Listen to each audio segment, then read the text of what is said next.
Hello. Um, Welcome to the live stream. Um,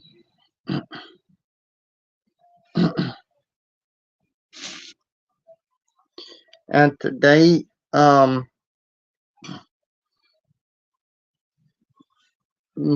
gonna, I'm gonna let the women talk on the panel. Um,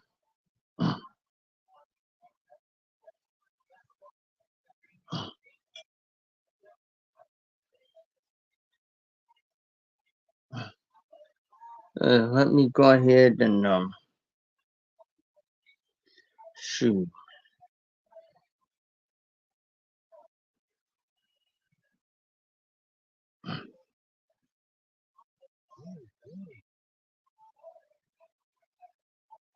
Let me go ahead and show y'all the things we're going to talk about today. Come on. And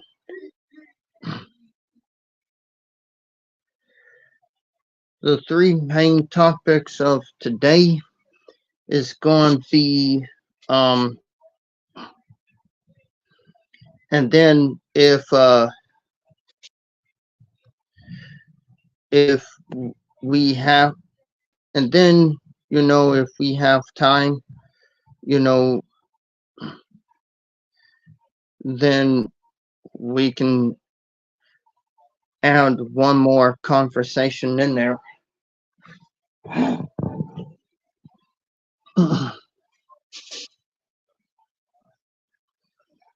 But yeah, the three main, I think the three main ones we're going to be talking about today is, I believe one of them is how to protect Black women. The other one is Black women separating their rights from Black men, and the last one is Black women hate speech. And again, if we have time, we can go and talk about another conversation, but yeah.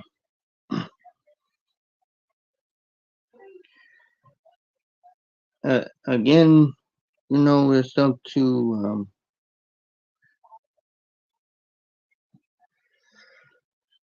but yeah,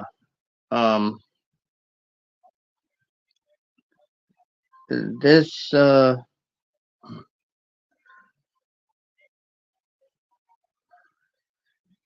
this right here is a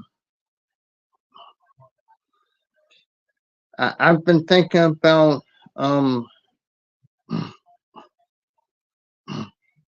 having a women's panel for a long time, and And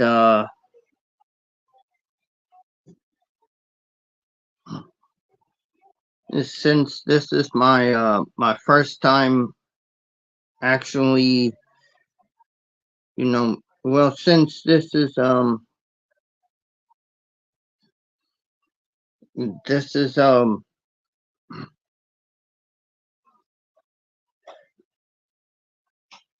my you can say again,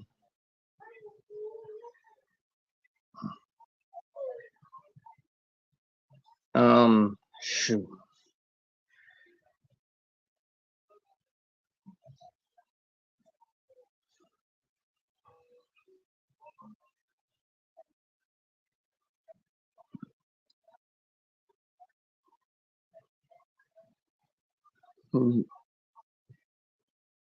I mean, again, you can say that,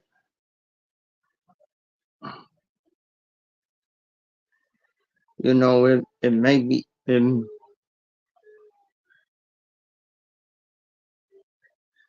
that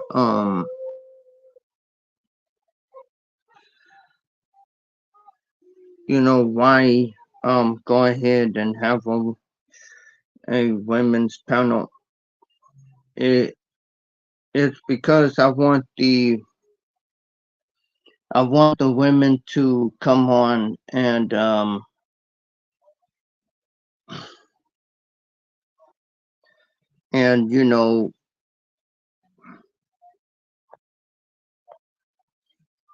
say their piece,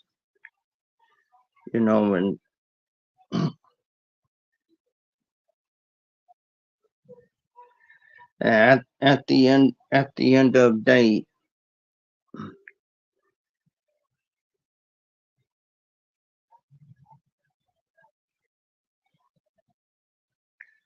um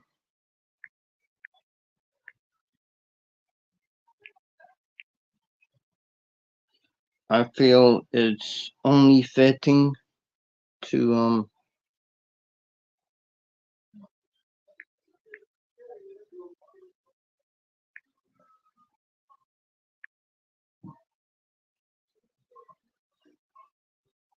to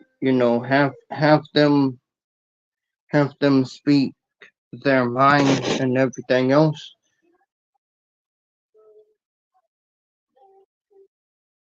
But and also, um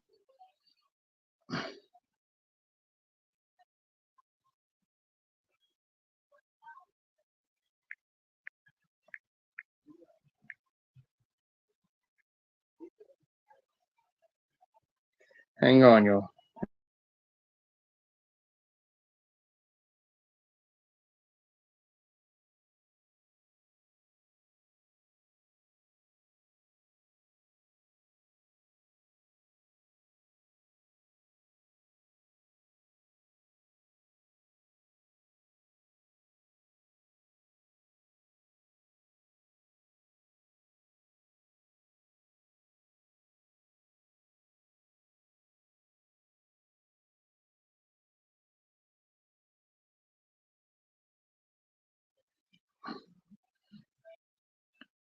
But yeah, again, the three main topics for today,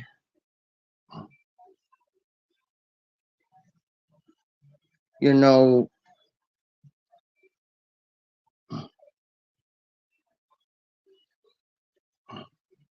again,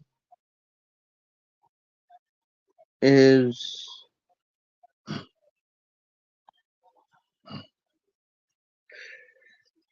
okay. Again, the three main topics is going to be how to protect black women separating their rights from black men, and then it's going to be about black women hate speech. Hey, hey, Lucy, how are you?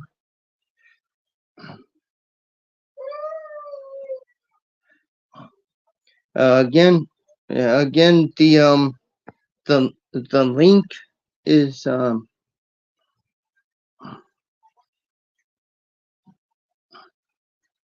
again the link is in the chat. If you know anybody wants to come up and talk. But I don't want to come.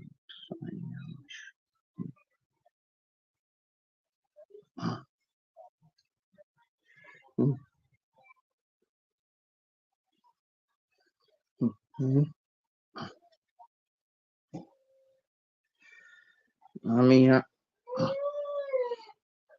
like, I'm here, but I don't want to come up. Oh, okay. But yeah, but yeah. Um, but but at the I was um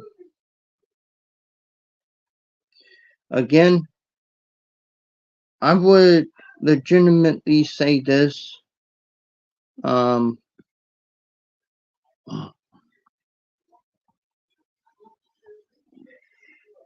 for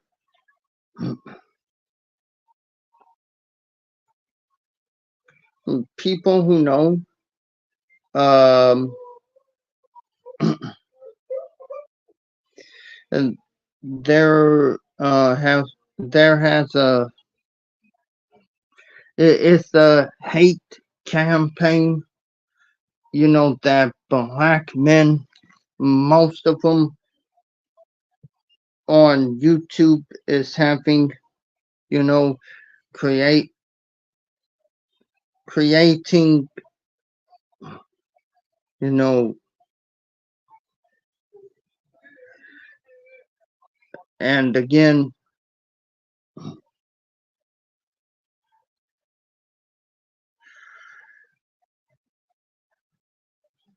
trying to paint the black woman as the enemy of black men and everything else.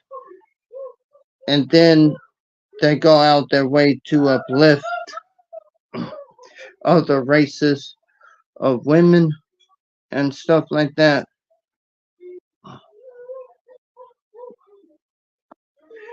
Hmm. Yeah, again, there is a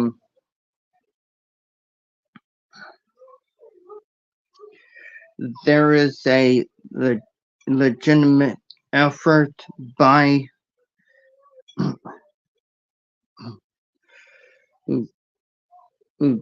black men who um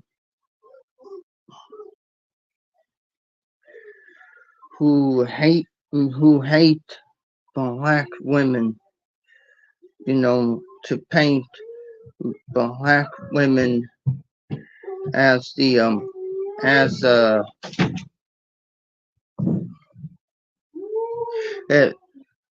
you know to paint them as the problem. But again, but again, how come black men can't stay out of trouble? And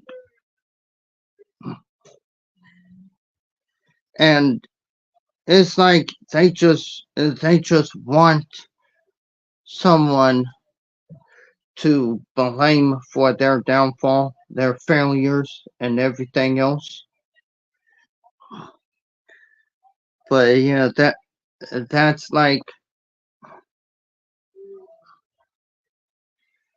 the majority of black men,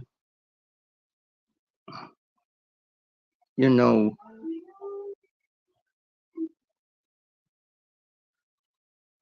but and I mean, beginning to think that at the end of the day, most black men, hang on everybody, I'll be right back. And if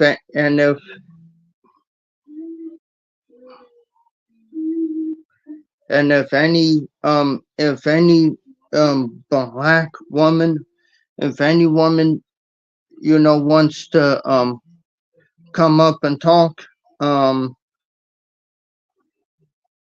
they're they're free to come up if they want, but as a you know um I'm gonna go ahead and I'm be right back. I gotta go handle, a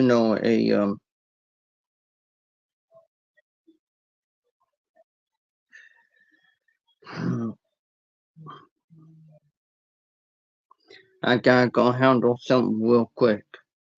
I'll be right back. If anyone is in, I mean, again, if anyone is, you know, if anyone again wants to come up, I'll be back to let you on the panel. Uh, I gotta go and do some real quick.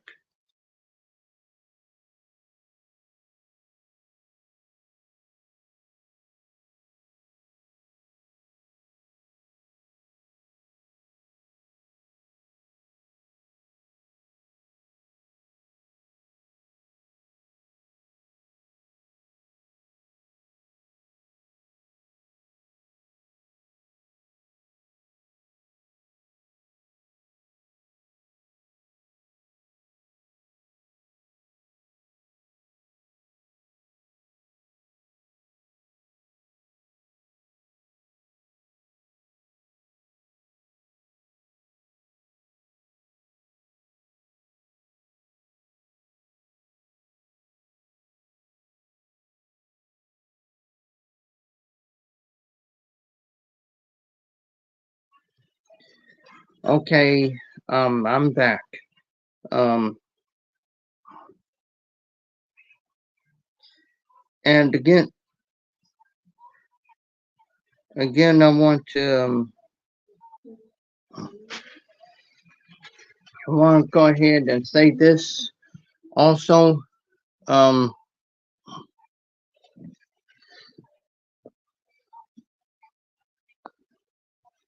because black men to be with them. Yeah, yeah, Lucy, I hear you. I hear you. I hear you big time.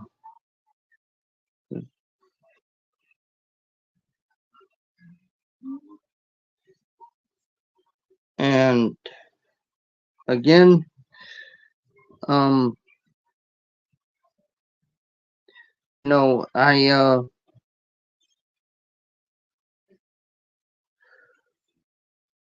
I wanted to do this panel so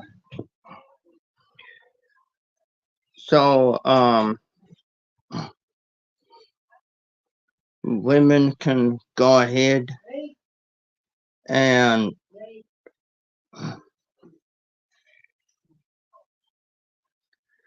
you know express their opinion and everything else. And the main thing and the main thing of it is that I believe that I believe that you know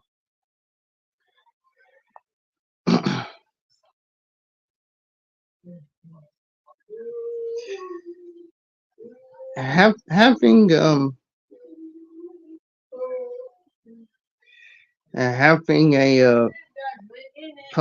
having a place for for women so they can speak their mind.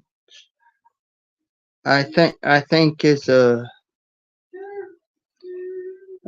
is long overdue. Um,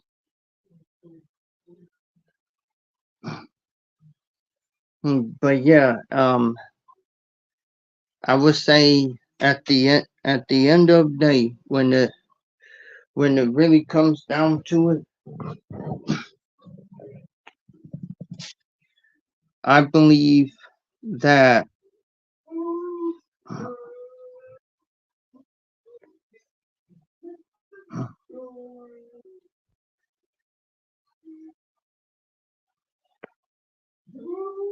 at the very end of the day, I do believe that you know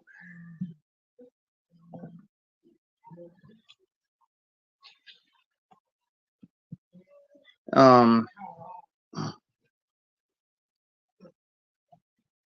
when I believe that at the end of the day, um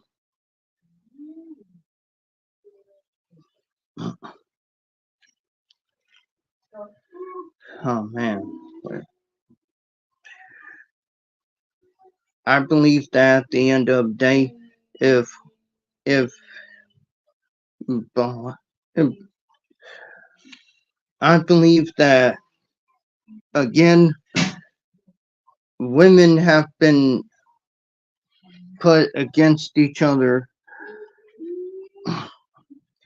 by black men because it's all about at the end.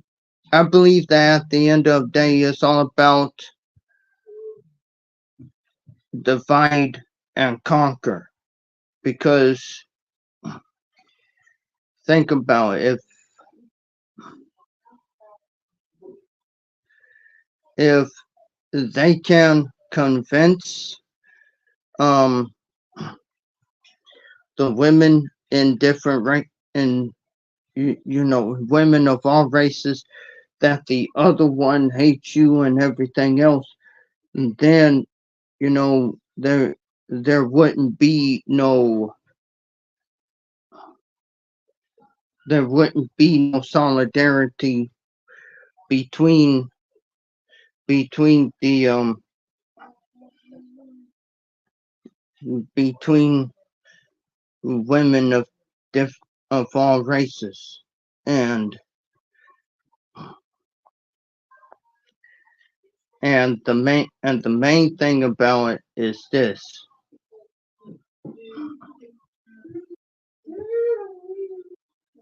you, what most of the black men used to do with black women is again what they're doing to. I'm sorry for the noise in the background. That's my little brother.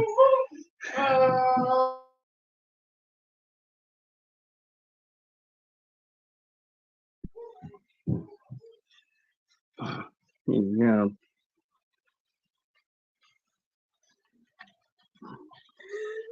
but yeah, I understand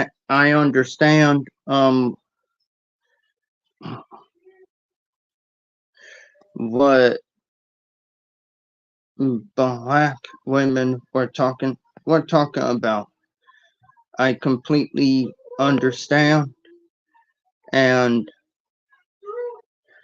based on the stories that I do and that I cover,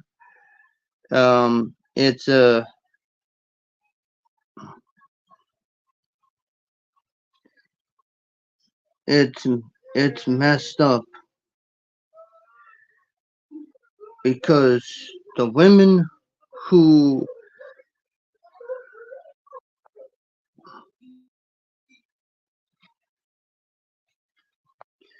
the women who had their lives taken should have been here. I mean, should still be here right now. But the thing of it is, most black men have a jealousy mindset, and here's what I'm talking about. They legitimately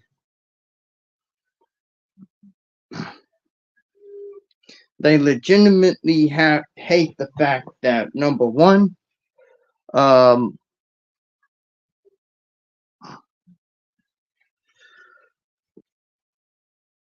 women have autonomy over their body, which is good because, again, why would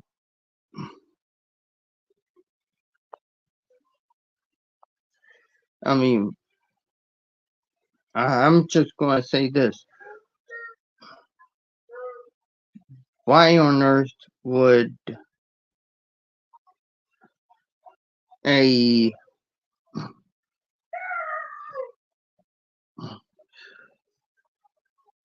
why on earth would a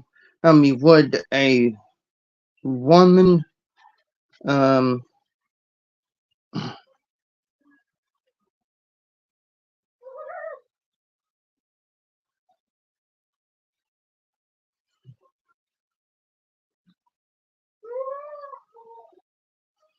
why on earth would a black woman, who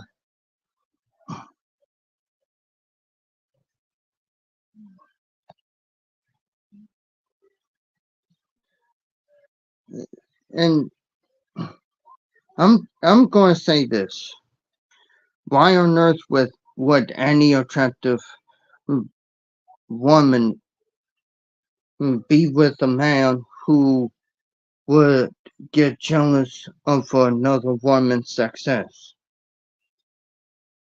To me, that's that's them having, I wouldn't call it a mental crisis. I wouldn't I wouldn't call it any of that. I would call it just plain jealousy. And if any any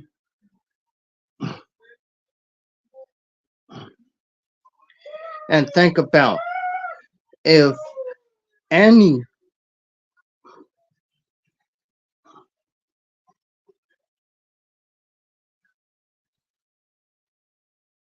and I'm gonna say this: if any black woman who wants to, worship black men, call them kings and all this stuff, is say that you're wrong for not wanting to be with a black man, then at the end of the day, that is where when the manipulation comes in. The manipulation happens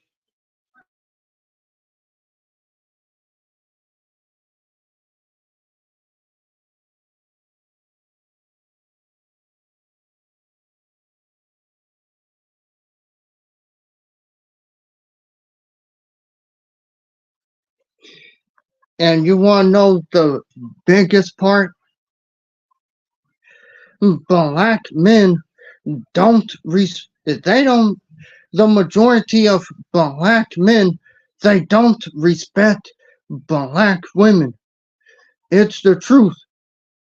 And I'm seeing stories where black men are actually abusing other races of women. So at so at the at the end of the day, at the very end of the day, why should any woman respect a black man? when he has hatred in his heart for from the women that he came from, and when there is proof that when most of them go to other races, let's face it, the story of Laura Ackerson, the story of Mackenzie Lueck.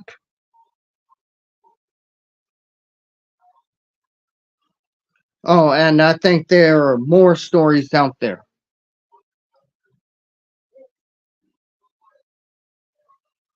And it's not hatred towards black men to call it out. It's not, because families are losing loved ones because of this.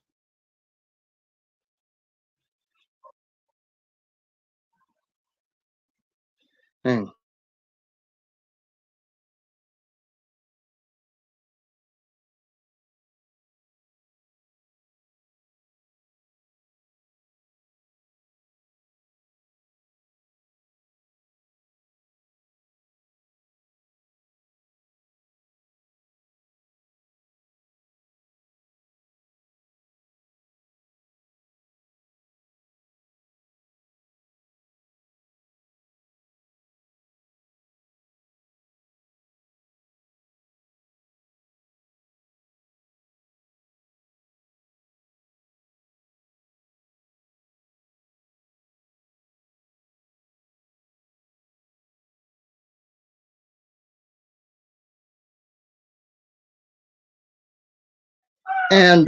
and also what I found is this too.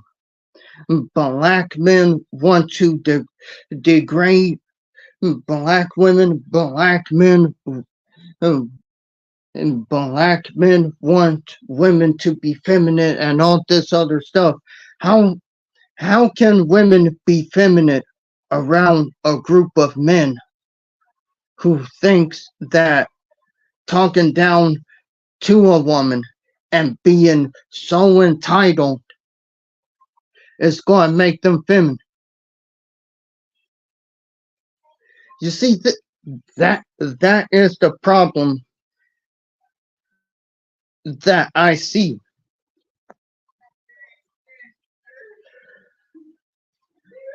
And the main thing is that the problem that I see is that, honestly, black black men think they're the prize. Let's just face it. Black men want to be treated like the women. And I'm gonna say this too. For any black woman that calls black men kings, you're part of the problem as well.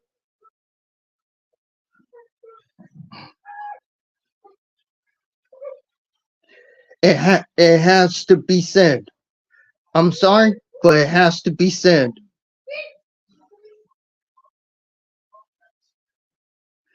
because all this king stuff and everything,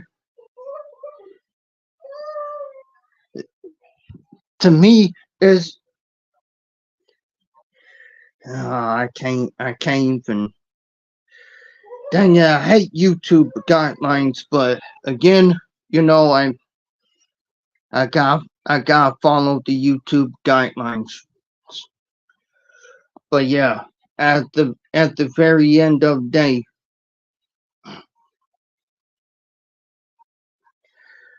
black men's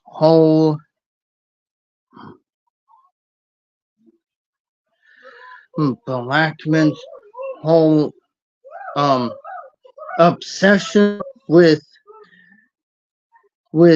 women being cooperative with them, and that's one that at the ends of itself is a conversation for another day. Um, But yeah, a- and y'all know, y'all want to know what else I found? I also learned that for black women to be calling black men kings, they and I'm not talking about the women who already woke up from the, you know, from the brainwashing. I'm talking about the ones who still consider black men kings.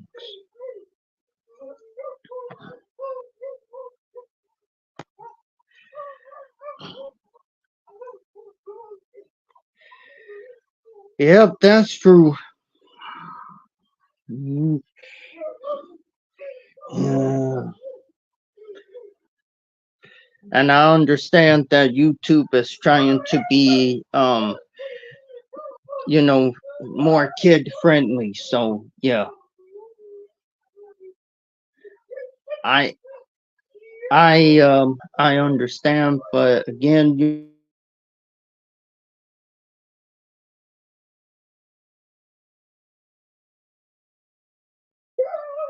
and you know the stereotypes again. Not it's not all black men, but it's the majority of them. Most of the black men are entitled to no end. Most of the black men have been treated have been treated with praises all their lives. Let's face it, the mother is the mothers of these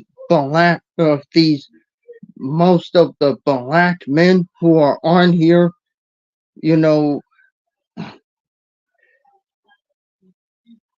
and saying these things about black women. They have they have mothers who decided to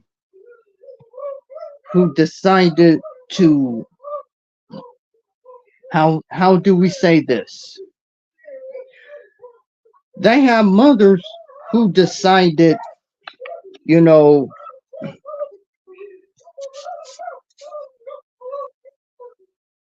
that they want to stay with their kid. And you know, all of a sudden when the kid grows up, they want to go ahead and blame black women for everything. Again, I do not fault the mothers for staying, you know. And here's another thing. I agree with controversial Shannon when it comes to this. The black men who are on here, you know,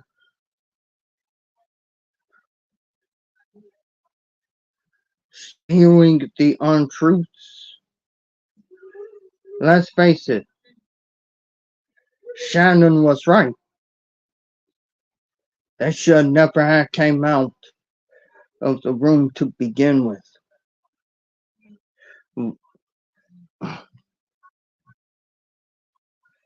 Yeah, you know, I'm starting to believe everything that Shannon was is saying about the black manosphere. I really am. I really am. And let's face it, everything, every little thing, I would say every single solitary thing that Shannon has said, he was right. At the end of the day, he was right. You have people who said that he's wrong and everything, but again, the man was right. Hi, Indiana mom. Happy Saturday.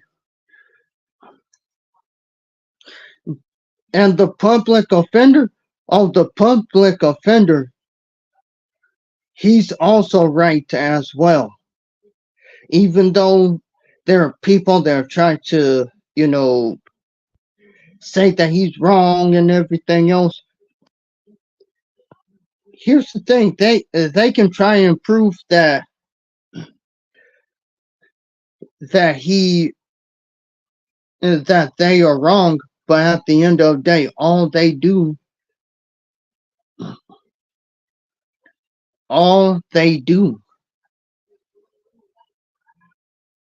is go ahead and prove their point anyway.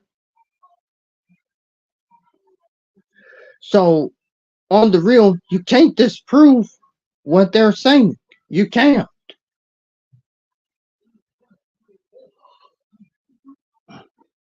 And that's why I say black male worship is the dumbest thing that has ever happened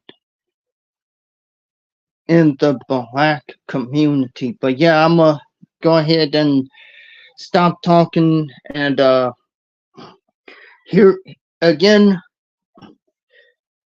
Here's the link. This is a women's panel on letting women speak tonight. Um, but yeah, the three main topics we have um we have tonight that we have tonight is again how to protect black women black women separating their rights from black men. And I have to tell you that that could be a good decision if it happens. And the last one is black male hate speech. I mean, not black male hate speech, but black women hate speech. Because again, the the rhetoric that's coming from them has been going on for far too long. And yeah, I want to go ahead and let the women talk um for tonight. I mean,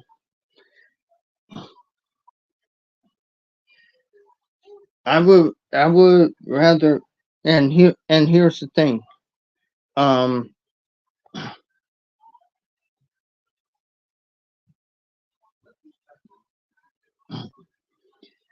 when it comes down to it, I believe that again the women should be able to go ahead and say what they have to say, because at the end of the day,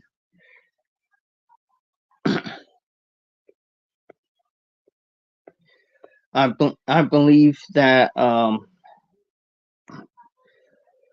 the women should you know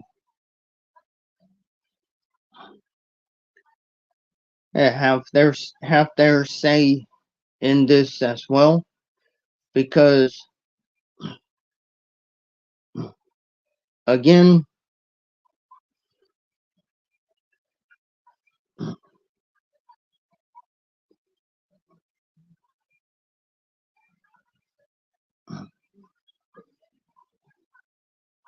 in my book, I think it's only right for the women to speak and everything. So yeah, hold on, let me see if I can pin the link up here for a minute. Hang on.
And I'm going to say this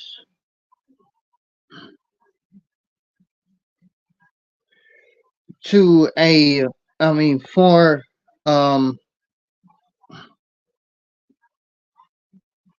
a group of black men to say that they're the most desired. I've seen I've seen a news article of an interracial couple who are competing in the Olympics. You know, and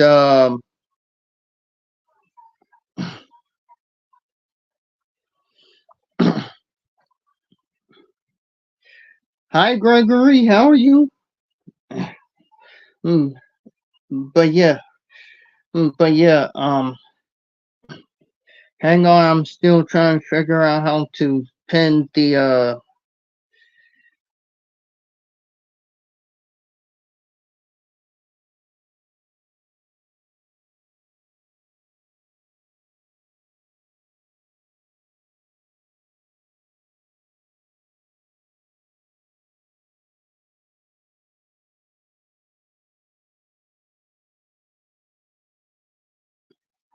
yeah, yeah, y- wait, Lucy, you got the word as well.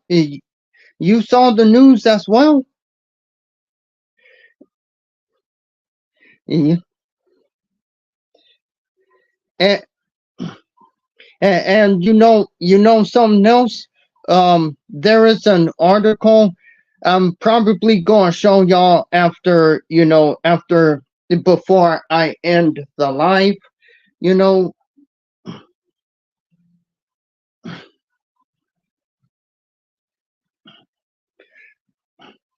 I follow Tyra and Hunter on YouTube.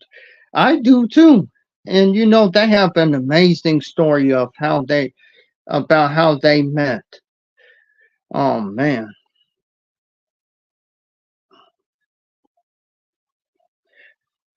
I would say that it's time for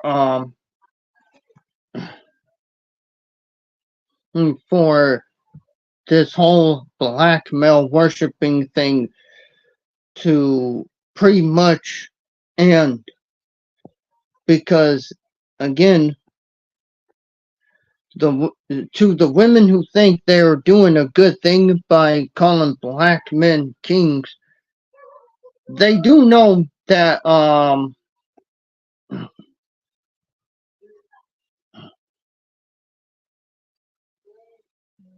they do know they're worshiping a false god, right? They do know that, or it could be they do. They just don't want to. They just don't want to believe that they are. You know. Oh, Gabby Thomas. She's in an interracial relationship with white with a white man too. Oh, okay, okay.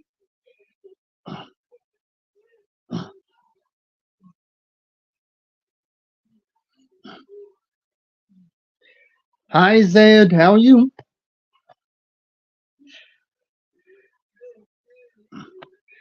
I'm working at the roller rink for the next 2 hours. Way too loud in here to talk. Oh, okay, okay.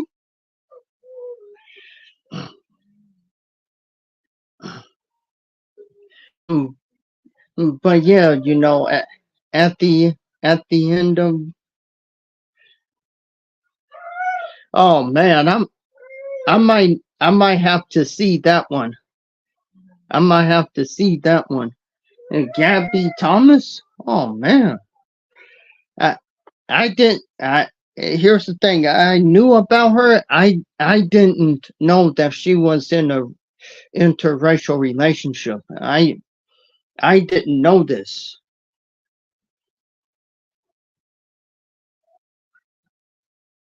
I'm all and when it comes to the Olympics, I'm all for Team USA.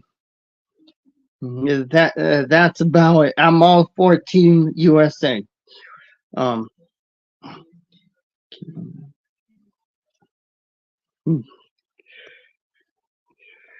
I finally got to ride my new CBR off the mountain into town. It was so much fun. So paranoid about riding home after dark, but I know I can do it. Oh, okay. Okay, Indiana Mama. Okay.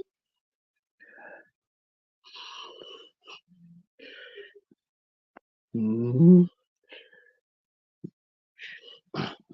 But yeah, um, let me finish trying to pin pin the link in the chat.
Oh, and dang the sound. Hang on, let me pin the message. Okay. Okay. The um the link is pinned. Um. All right. The link is pinned at the top. Again, this is a woman's panel. If you want to go ahead and you know and give your opinion on on the on the three topics that we're that is going to be discussed tonight,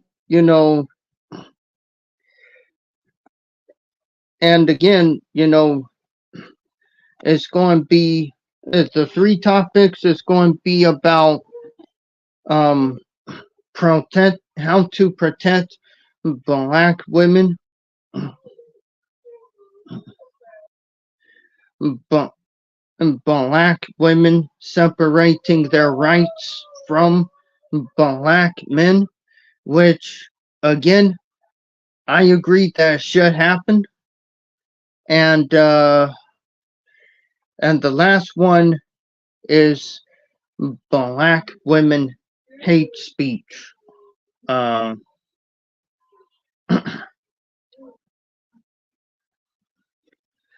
But yeah, again, if we have time, we can we can talk about um, a couple of other things. You know, if we do, and also, like I said before, um, at the and also,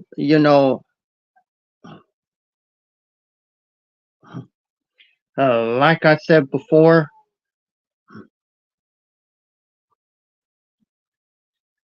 and at the at the end of day,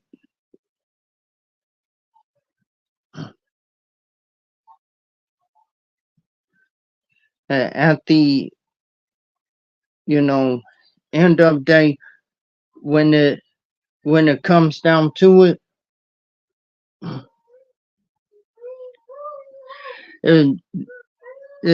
uh, this black women hate speech has to end.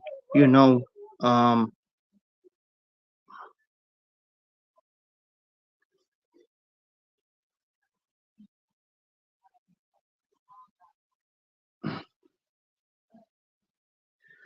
but yeah, I believe it's about time that it happened. And again, I've seen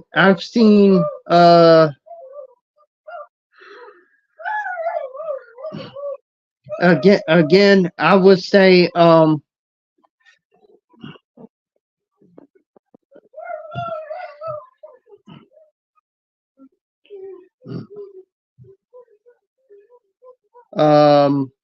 hmm,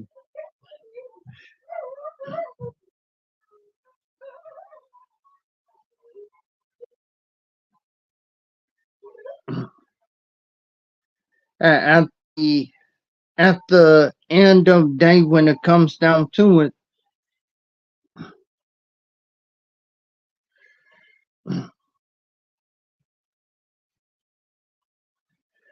you know, I would say this,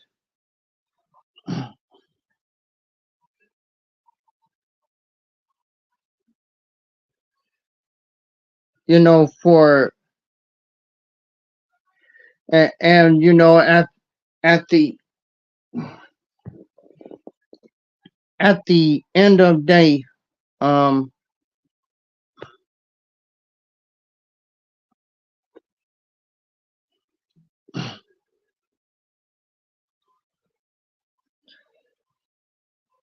when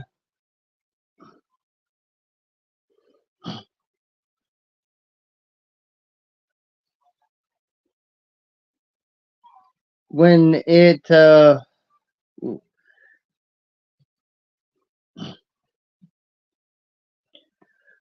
it when it comes down to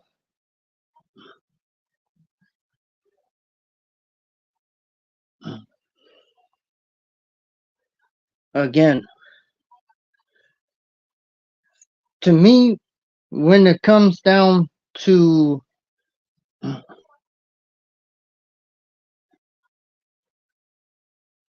and again, what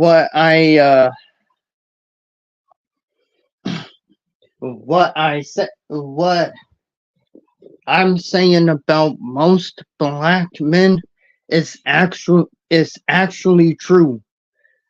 It is, because if it wasn't, then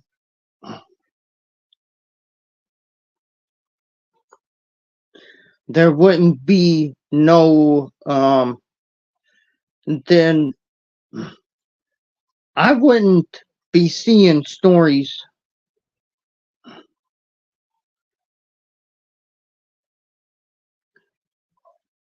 of, well, of b- black men unaliving other races of women. Hang on, I'll be right back, everybody. I'm going to I gotta do something real quick.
I'm back.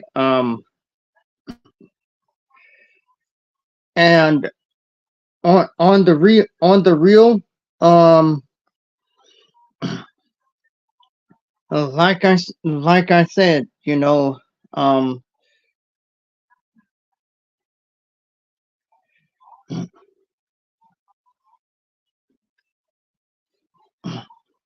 when when it really comes down to it, you know,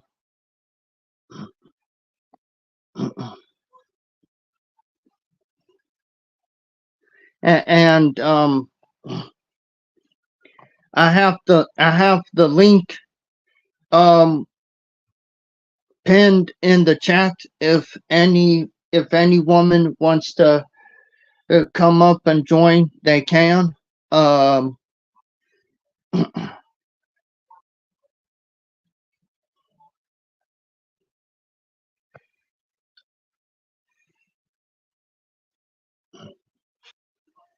but yeah,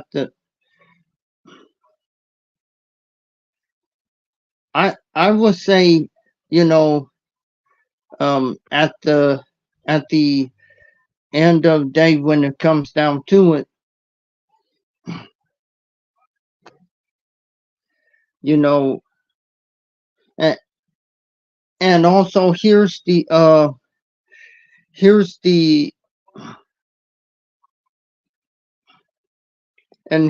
the other,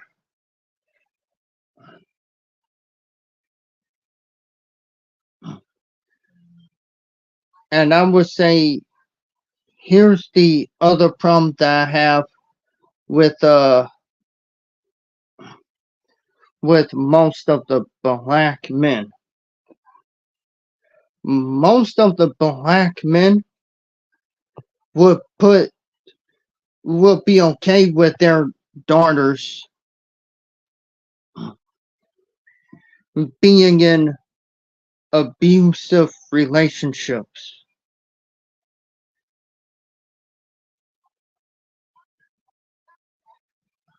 And this is one of the main reasons, and again, this is one of the main reasons why black men get eh, this is one of the reasons why black men get a bad rep, because again, when you have black men who is okay with their daughters being in a abusive relationship,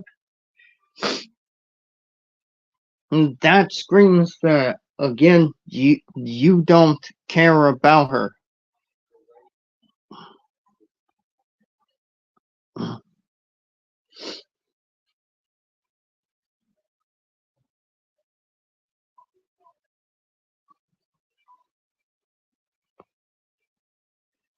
And again, you know, I'm happy that there are black women who are in interracial relationships. I'm happy for that because, again,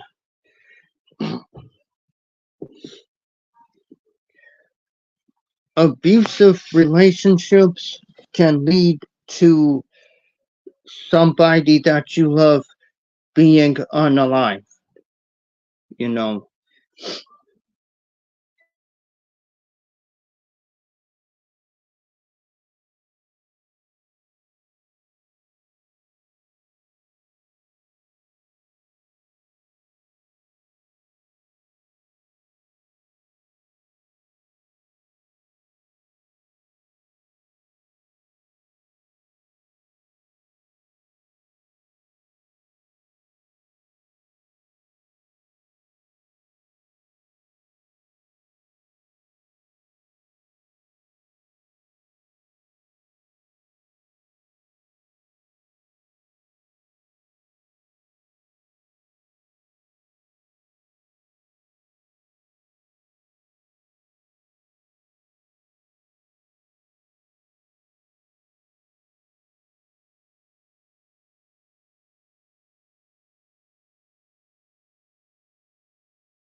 Um, my bad, my fault, everyone. Um, but but yeah,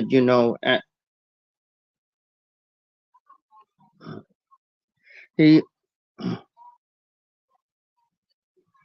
yeah, yeah, at the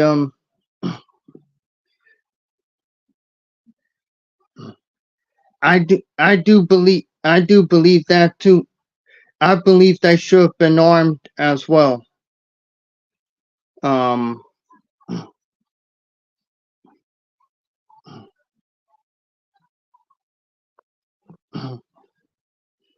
I believe that the women who have been unalive, I do believe they should have been armed. You know,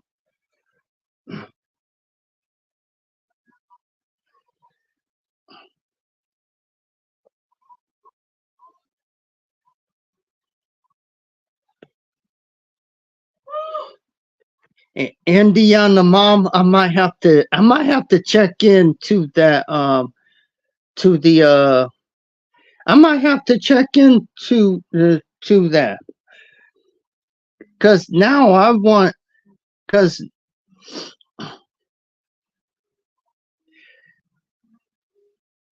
because on the real now I feel like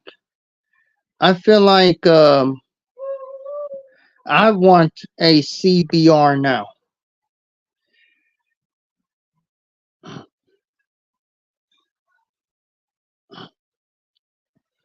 I read statistics stating that 1 in 3 black women are unalived. I don't know if that is true or not. If true, that is un.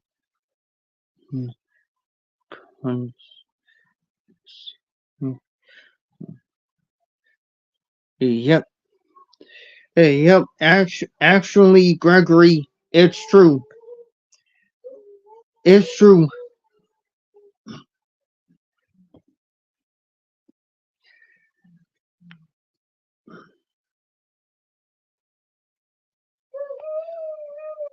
And again,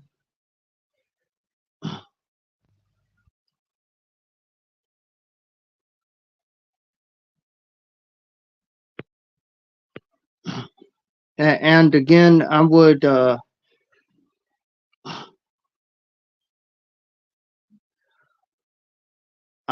would, but yeah, I would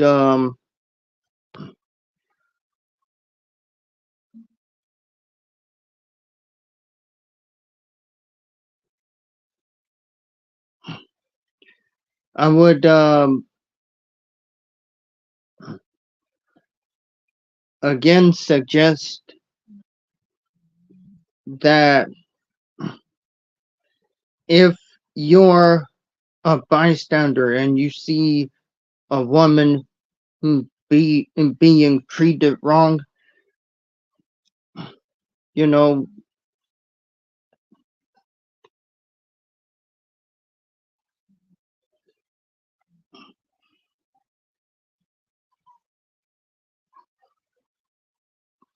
I think you should say something about it. Yeah.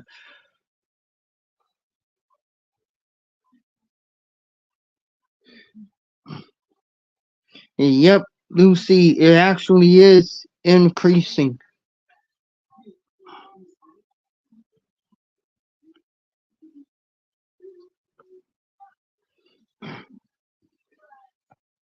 It it actually it actually is increasing, and I'm starting to see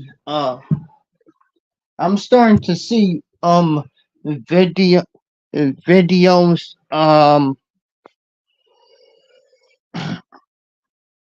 of non-white women who were unalived by black men as well.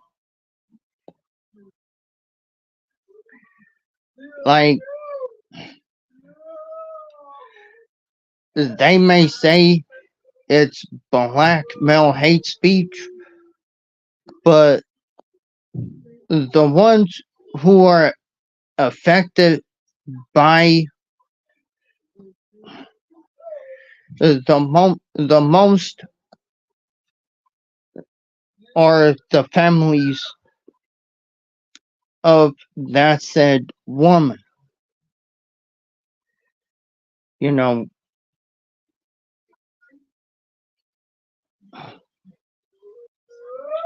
and at the very end of the day,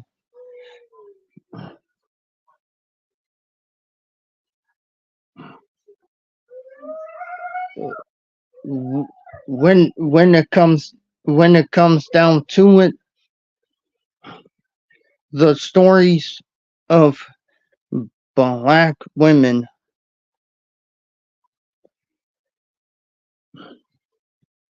and also other races of women being unalived by black men is never talked about. It's like it's never talked about because again,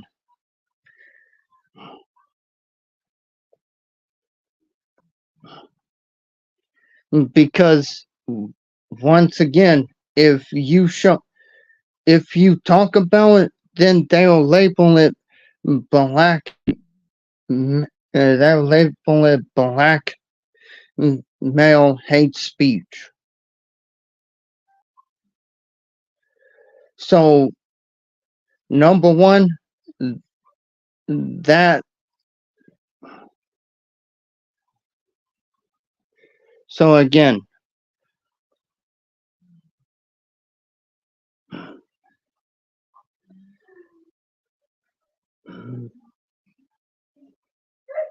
number one, that tells me that again, black men, only want to talk about the unaliving of black women when it's happening to them by another race of man, and we all know we all know that most of them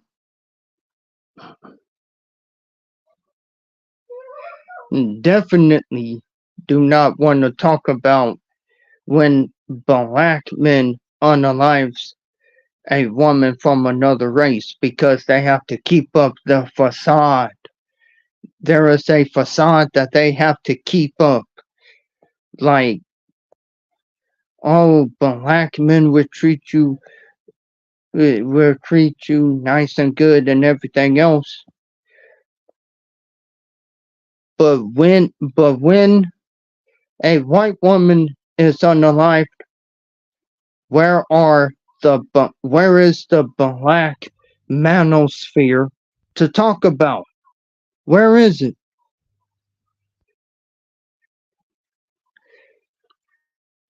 And then the excuses of, well, she chose better. She should have of she chose wrong. She should have chosen better. Try telling that. Try telling that to their family. Oh, but I forgot the men in the black manosphere. The men at the in the black manosphere, they don't care. They don't.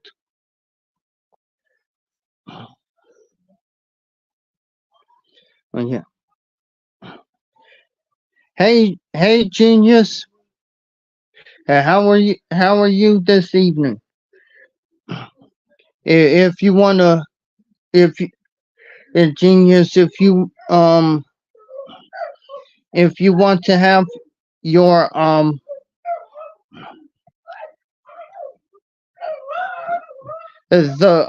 the link is pinned in the chat. If you want to if you want to come on the panel, um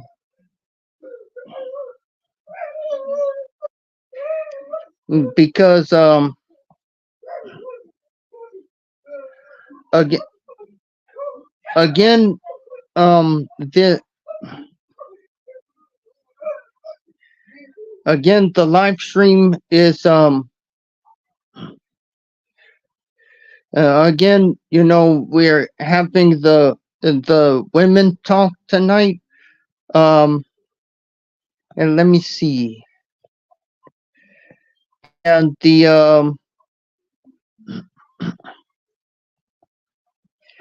let me see. The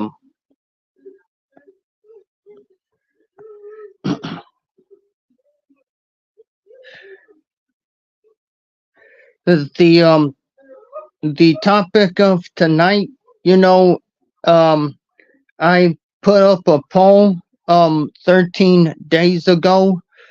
Um, about what would you know the women want would like to talk about, and I put up 4 suggestions. One of them was how to protect black women. The second one was black women separating their rights from black men, and the third one was black women hate speech.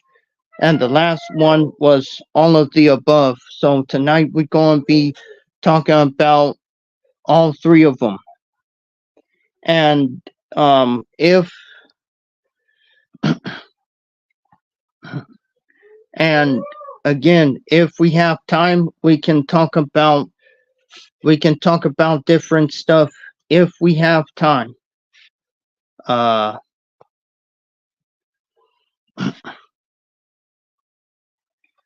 so I'm gonna go ahead and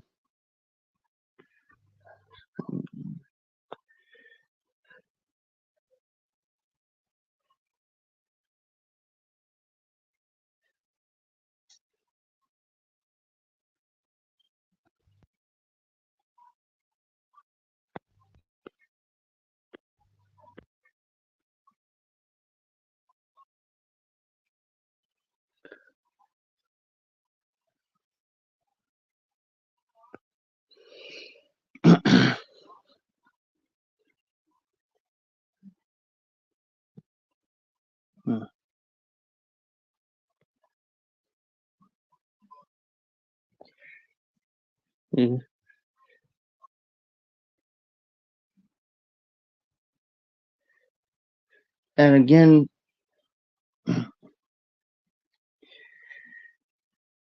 And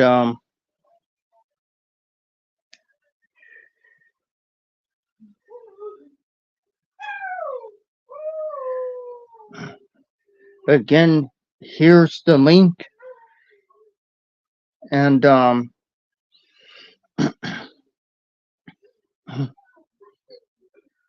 so so again, um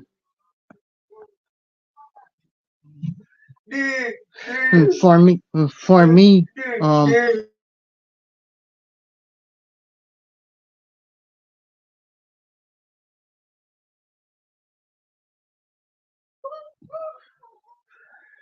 for well, I would say for me, um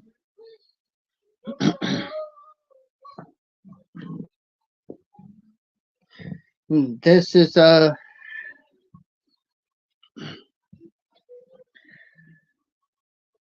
at the end of the day, um I still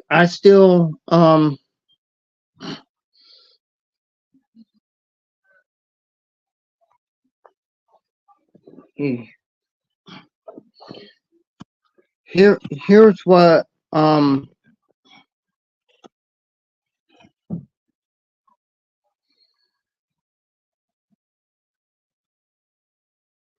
here oh man,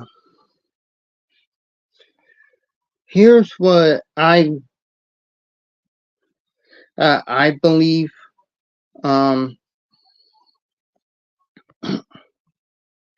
I really do think that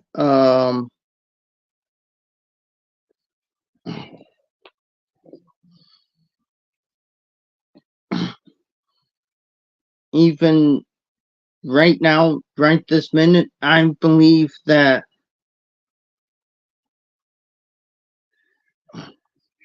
if if black women, they have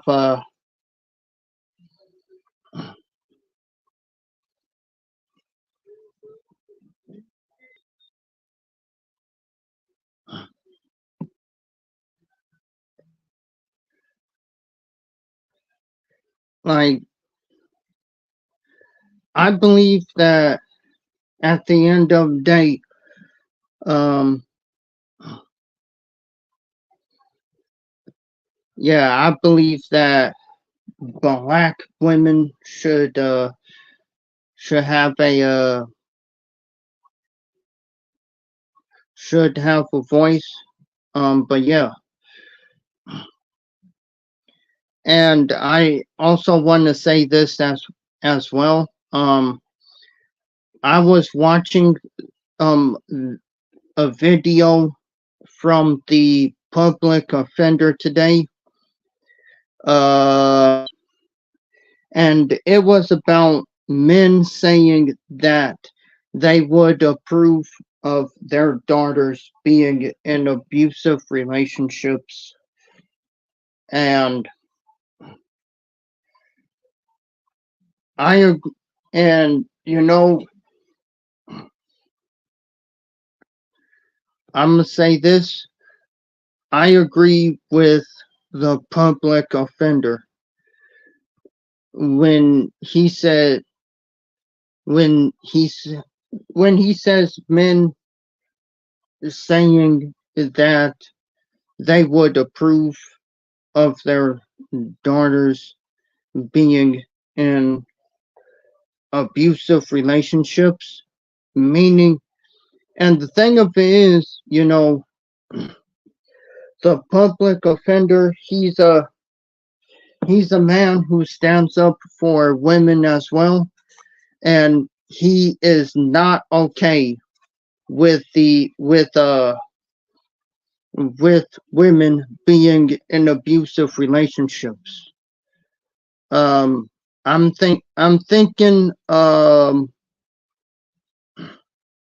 thinking about having the public offender on the channel, you know, sometime in the future. But yeah.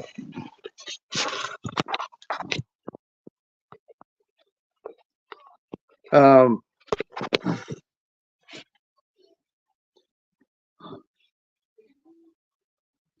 um, and right along with the interracial couple that's in. uh, Well, I'm gonna show I'm gonna show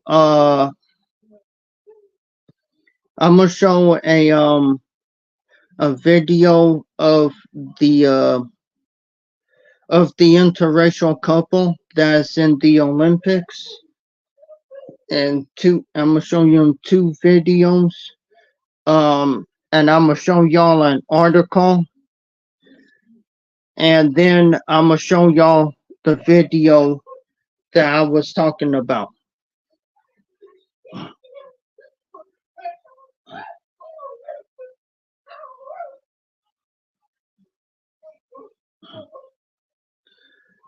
yeah,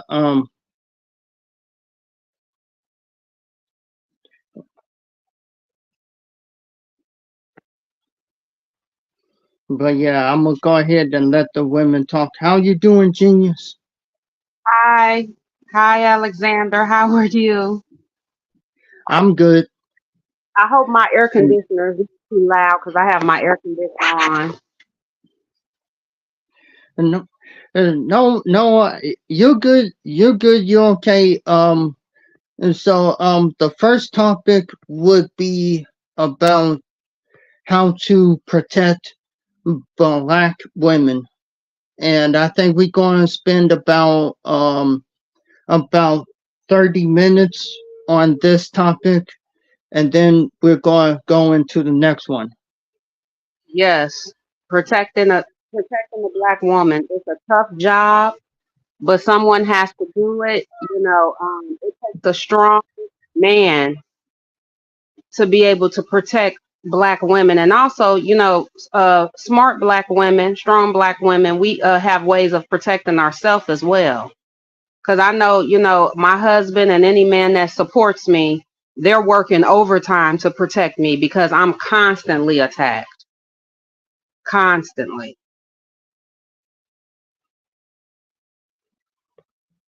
Uh, Hello?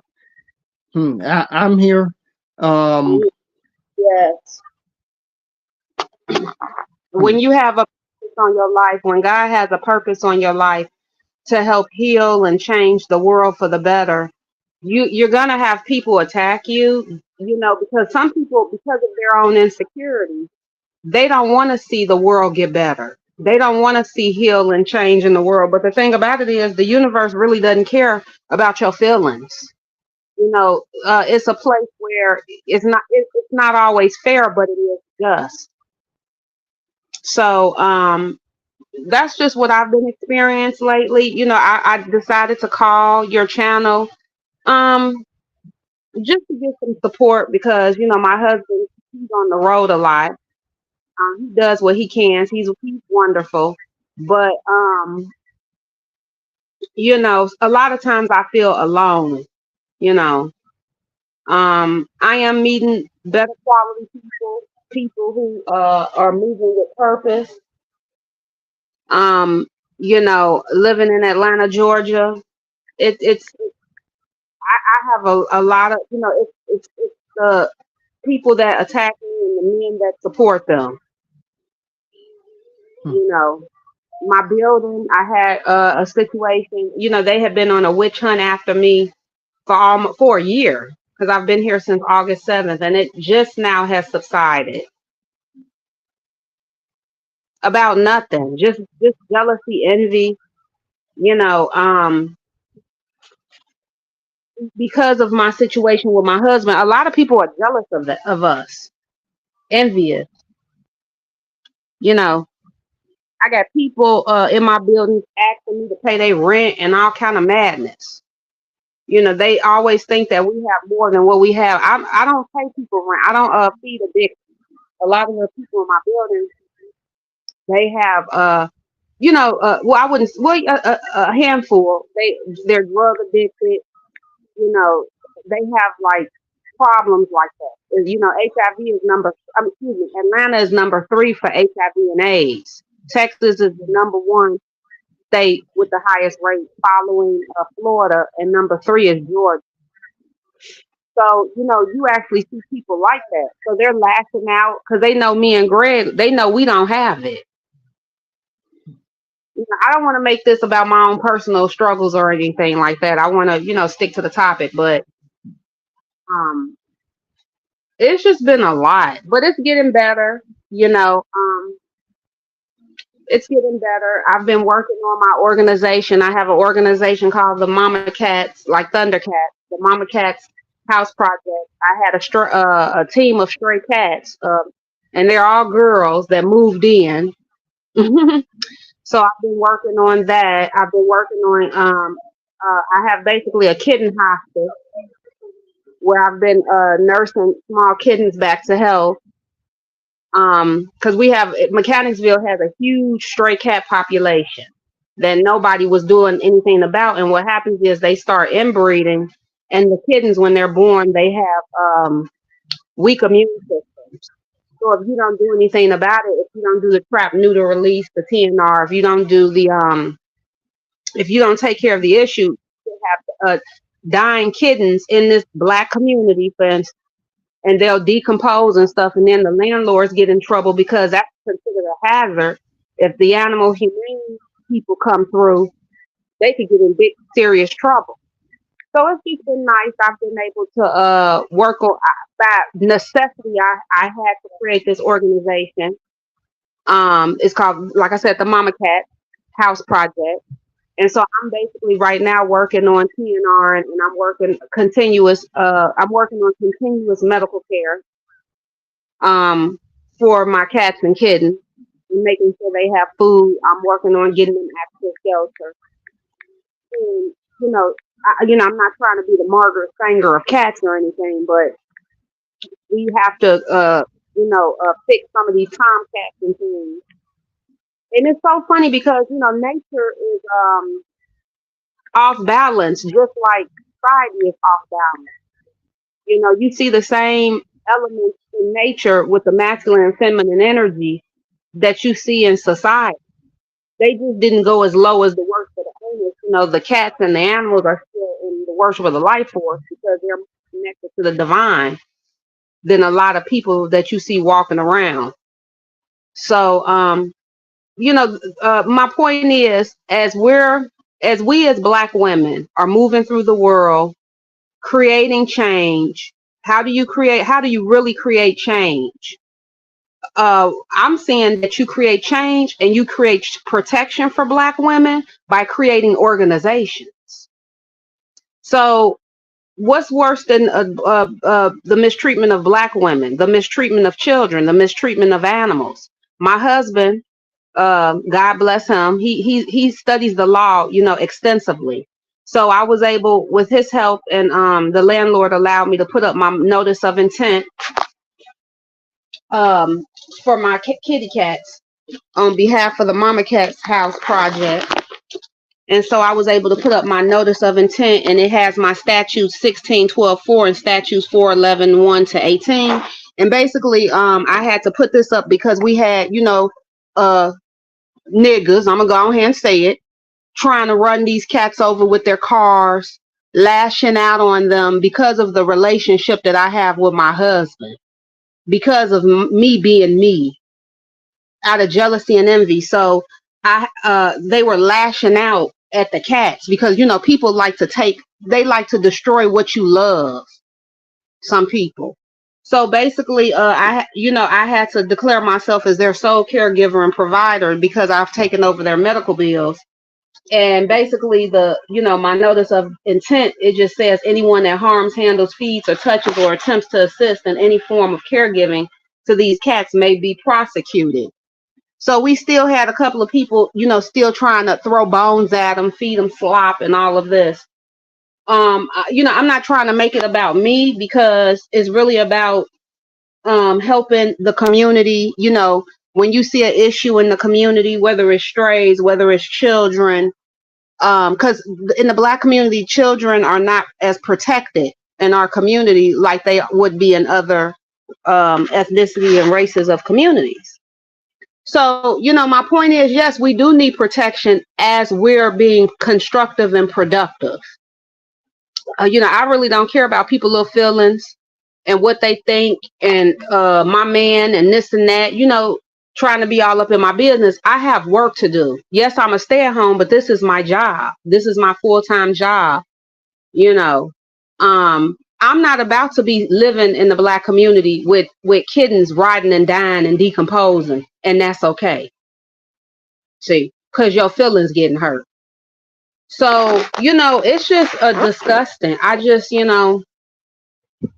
I have the footage. I have them on candid camera showing their ass and everything. If anybody wants to see, Black Crackheads Gone Wild ATL style, just let me know and I can send you the footage, email it to you or whatever. It's just ridiculous. It's a lot of non-productivity happening in the Black community. When you have a business or you have my husband was telling me, like a business or organization, usually you have 10% of the people doing 90% of the work. But it's like this, get out of my way. I got this.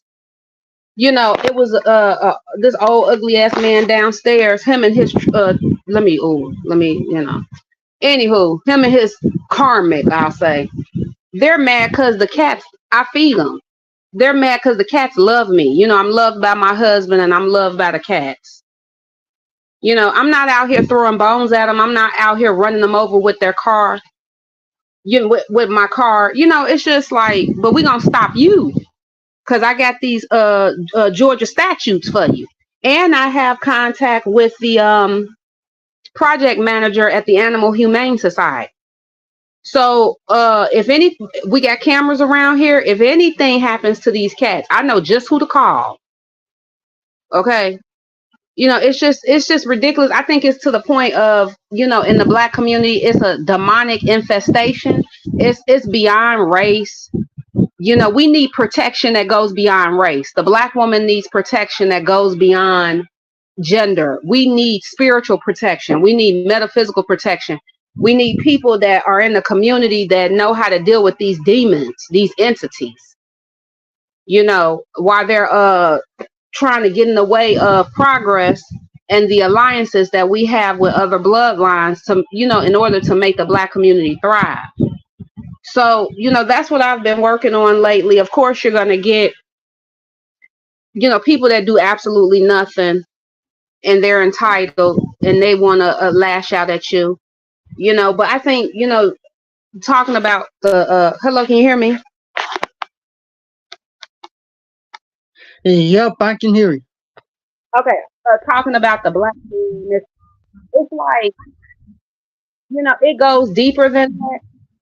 Because you have women too that, I guess you call them pick-me, mammies, or whatever, that they support the degeneracy of, because obviously it's something that they feel that they're getting out of those relationships with Black men, with a Black man, whether it's their insecurities being filled or I don't know. But one thing I see, in my reality, I see a lot of those women who are with them.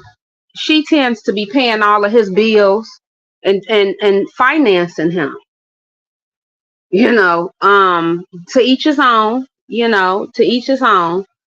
But I'm not investing in anything that has no that's non-constructive, non-productive.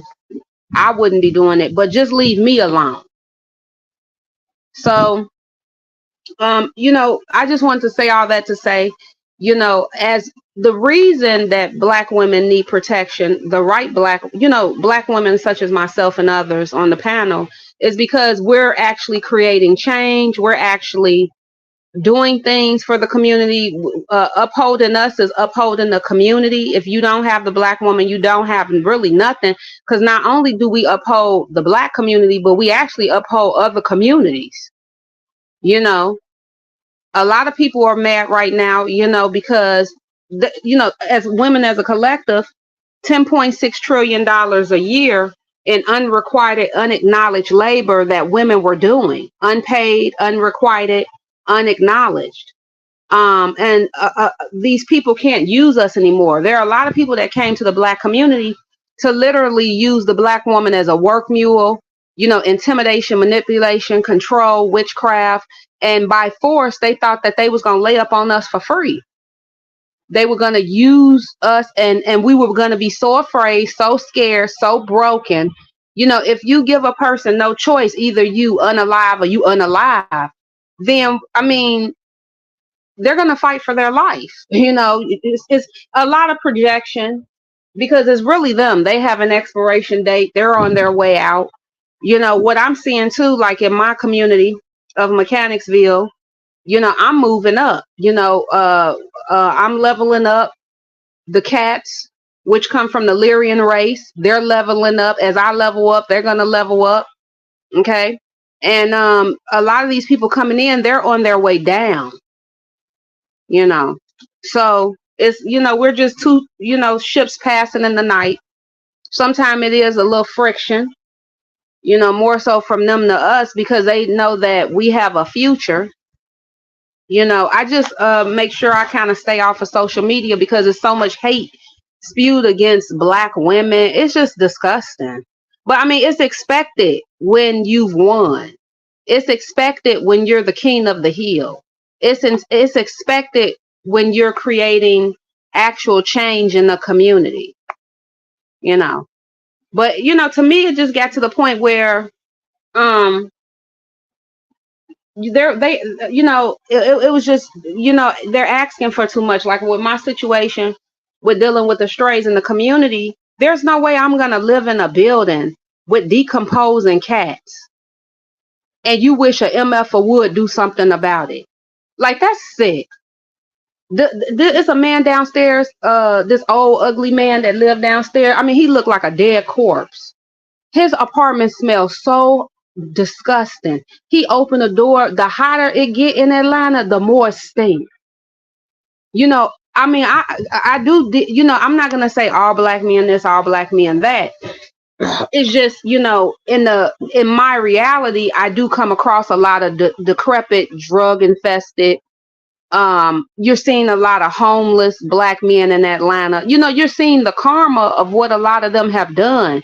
Full blown AIDS, full, HIV, paper thin, skinny. Like, you're seeing the karma manifest on them. And they want to blame us. I do see a lot of that, maybe just because of the reality that I live in, the community that I live in. So, when that becomes your reality, you do think that the majority of this particular person is like that. It's just, I wouldn't say that. It's just the reality that I live in. But it's like a purging going on of a lot of people who haven't been living righteously. They haven't been living for the true and living God. They've been living for service of self and not service of others. We're going into a time too where black women and people in general, like a lot of the jobs that are going to be thriving and going strong are going to be jobs that are of service of others. Jobs that help women, children, animals, job in any way. Whether it's the beauty industry, whether it's the animal field, dealing with domesticated cats, dogs, animals, whether it's helping children, anything that deals with that. Even in the criminal justice world, fighting for children's rights and different things like that. Those are the jobs that are going to be thriving. Like I said, how do we protect black women? We need to create organizations. We need to get some sponsorships. We need to in order to protect black women, we need to create some law. We need to change. We need to do things politically by creating our own political systems. That's what's going to help the change. The organizations, when you do create organizations, that's when you can study the law on how to so your organization can thrive. My husband is basically, my sponsor. He has Creative Life Ministries. So my the Mama Cats House Project, basically that's a sub unit of his ministry, I guess you could say, is one of the ministries under the animal ministry is a ministry that he has under his church or whatever. So I'm under his 501c3. See, this is why you should invest in the Black woman, because we mean business. We don't have time for games. We're not playing with you. We actually being effective in getting it done. And I'm gonna stay at home. But I don't have to tell nobody what I do. It's none of their business. Okay? Because once I put out these Georgia statutes and these notices of intent, now you know I mean business.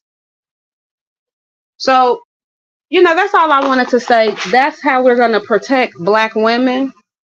And it's the Black woman's job to help protect children and to help protect the life force of the planet, protecting the animals. So we do that the same way by creating organization. Hello? Oh, I agree. I most definitely agree. Oh man, and dang, that was the 30 minutes on that on that topic, and now we're going into the second topic, which is, oh boy, Black women separating their rights from Black men. I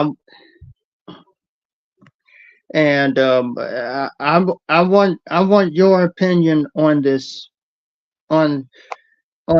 topic, and yes. Okay, well, in America, are considered of nationalism here first and foremost. As Black people, we don't have a sense of nationalism. Secondly, the Black woman is already considered a separate entity from the Black man due to the fact that there's not a sense of nationalism.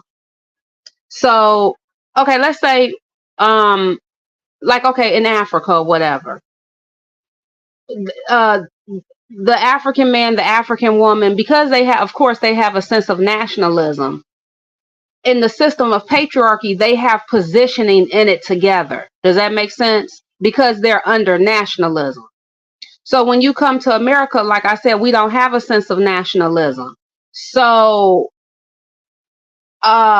you can see why in their eyes, in a lot of Black men's eyes, it may not make sense to be with a Black woman. Because if he's operating in patriarchy, white supremacy, he needs a woman that matches that particular system.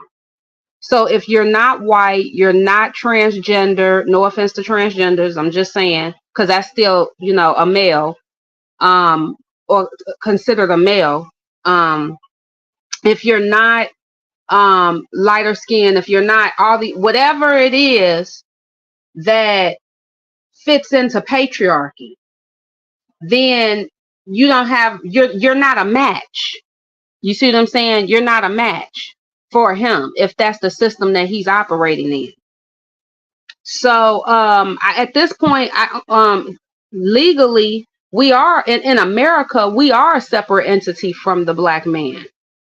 We don't have any legal binding rights or any forms of isms that make us a couple. Like, even if you had legally, that's what I'm thinking, just from what I'm seeing.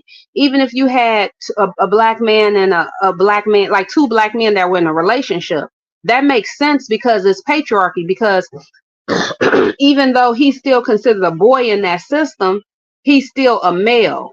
His counterpart is a male. So they have some form of positioning under patriarchy. If he was with a transgender, I mean, I know a lot of them claim to be women, but that entity is still a part of patriarchy. You see what I'm saying? It's still classified and considered a form of patriarchy because, like I said, they have organization, the LBGT community. So that would make more sense for him to be with someone like that. It really doesn't. If you're operating from a standpoint of patriarchy, if a Black man is operating from that standpoint, it doesn't make any sense for him to be with a Black woman. So I don't there's no unless you were, I guess, unless you were married to a black man, we don't have a legal binding tie to them as black women. We don't. You know, unless you were in some type of contractual agreement with him or something like that. But as far as like as far as like, I would even say genetically under the system of patriarchy, we're not legally bound to him in any type of way. We don't share an ism, you know, with that would match him as a biological woman, especially if you were a dark skinned biological woman with 4C hair and you didn't fit texturism, featureism, or anything like that. You don't have a binding tie to him. Does that make sense? Or a legal tie? Uh, actually, that does actually make sense. Mhm.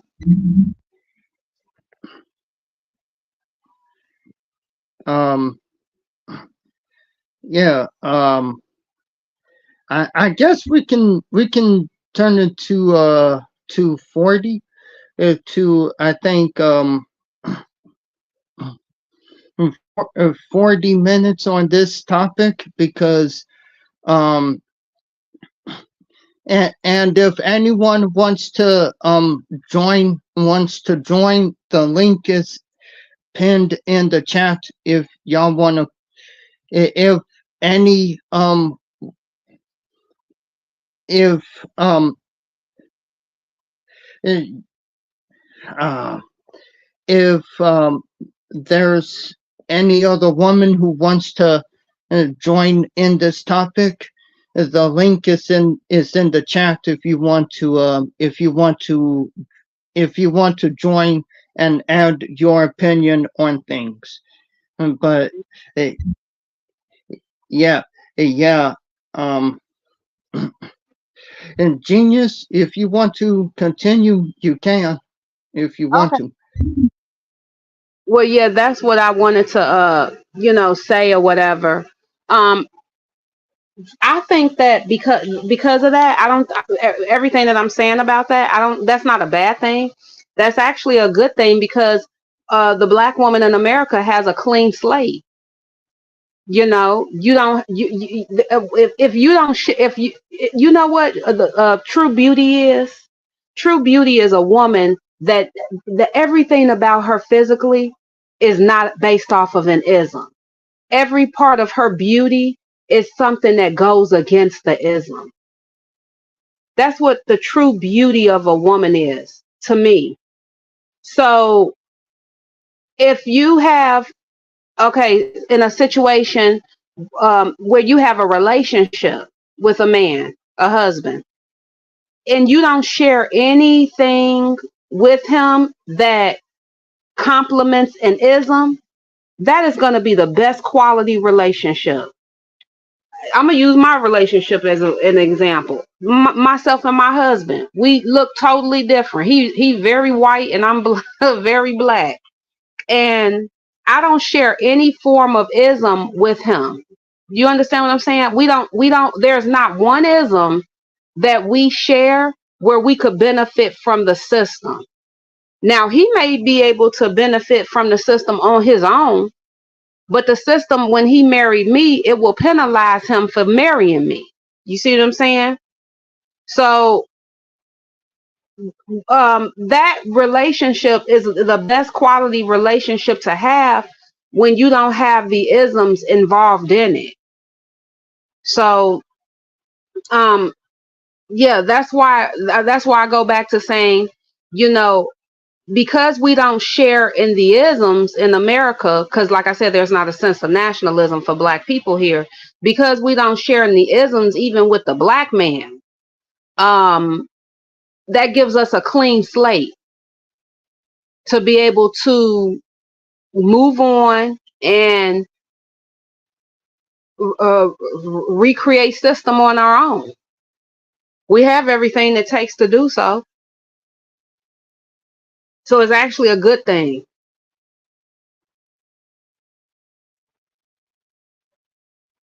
Hello? Hello? Yeah, yeah, I hear you, and you know, I legitimately understand where you're coming from, and because the main thing I'm seeing right now is one black women getting into interracial relationships with other races of men, and you know, I like I said, I see the glow up and everything, and you know the the main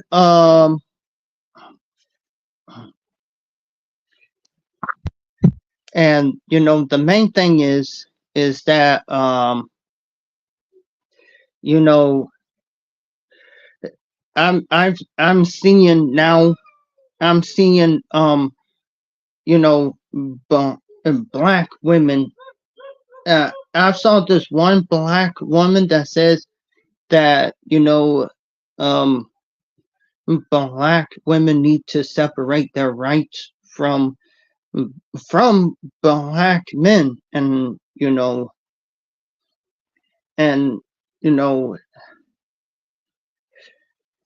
I'm at this point I'm You know what a lot of black men, you said we need to separate. Black women don't understand the power that sharing their rights with him. I don't think it's an issue of separating your rights with him, because under the system of patriarchy, we don't have any rights. We have no freedom. We have no rights. It's a issue of um, you need to stop as a black woman sharing your rights with him as a collective, because they're going berserk. I mean, men in general, you know, women are um, removing their services from men, you know, because men were using women as a resource. So just by us removing our services from them, they're going crazy. So yeah, we need to remove ourselves. Yeah, we need to remove ourselves. That's what's gonna do it. There's no protection or sustaining of the black man black woman relationship under patriarchy. So I mean, what do we have to lose? Nothing.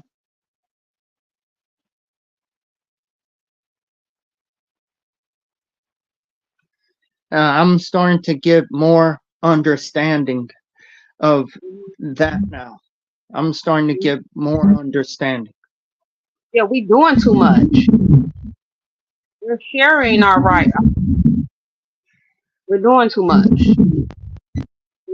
Um, we need to pull back. It's like as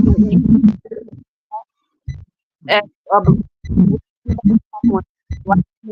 pull back to um, see who's worthy for selection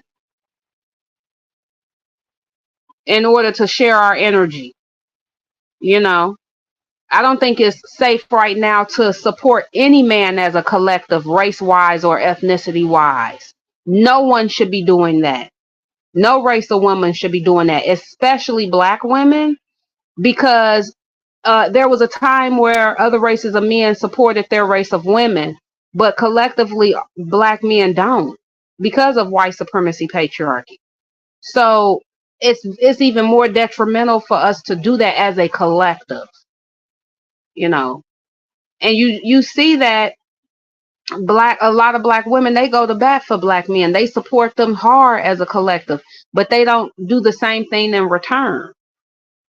And so that's ridiculous to me. But yeah, And I completely agree with you on that one. yeah, it needs to happen on an individual basis. You know, in order to have collective change, it starts off on an individual basis first. And the women really hold the power because we can walk away and be fine. The women really hold the power because, um, this is an age right now. Women have collectively walked away from the males as a collective. Black women are doing, like, for instance, are doing better than ever. It's like leaving your narcissist. They're doing so good they don't want to go back. And that's a dangerous place for men, where the women, we've been so mistreated, we leave and don't even want to come back. That's not good for the men because they need you. They need a womb holder, in order to ascend. And so, yeah, that's probably what needs to happen. We need to do it starting on an individual level, and before anything goes collective. Because you got to have enough black men. If you support black men as a collective, you have to have enough black men that are, that have top quality character. You know what I mean? In order to say I support them as a collective, they would have to be moving as a collective to, to support, protect, and and be positive and be, benevolent to black women. And that's all women right now. It's like all races. No race of woman should be supporting these males as a collective because they too mucked up. Patriarchy, patriarchy, it presented this illusion of power. Power is an illusion. And yeah, it presented this illusion of power. Power is an illusion, and it doesn't work. It's an ineffective system. Why would you support a man that's operating in that system like that, and the whole system is ineffective, and you're supporting him as a collective? I don't know. That's the detriment of black people. Black women to the end, no matter what. Even if he's done, dusted, deleted, and defeated, and black men will support patriarchy even if it's a done, dusted, deleted, and defeated system. Black people as a collective, men and women, we're just like that. We hold on to stuff to the very end. White people as a collective, if some stuff ain't working, they'll throw that shit out real quick. But black folks, we gonna hold on to that shit, look, to the end, even if it's not working. We're loyal to our detriment. And then the funny part is we're not loyal to each other. How that work? Ain't that something? I mean, that is true. Yeah, that is true. And Gregory says, because matriarchy is on the rise, the black woman is going to begin to rule in all three forms of government: the executive. I know. Yes. Executive, legislative, and judicial.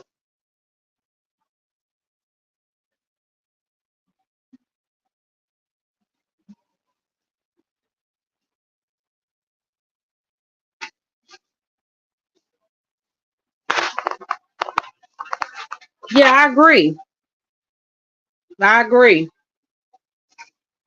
And I think it's sooner than later.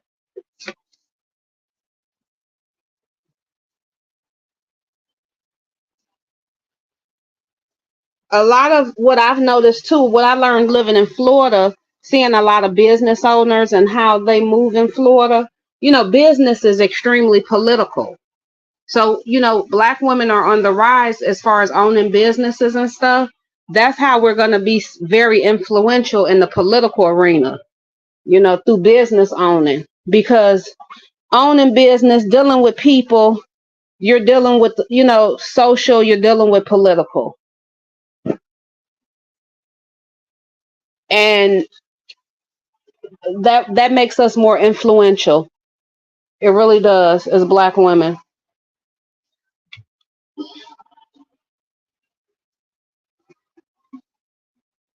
Hello?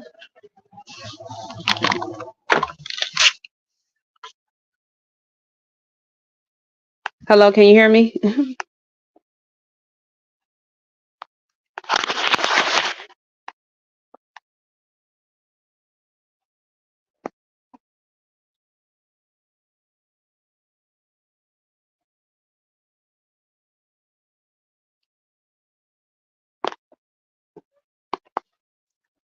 Hello, Alexander?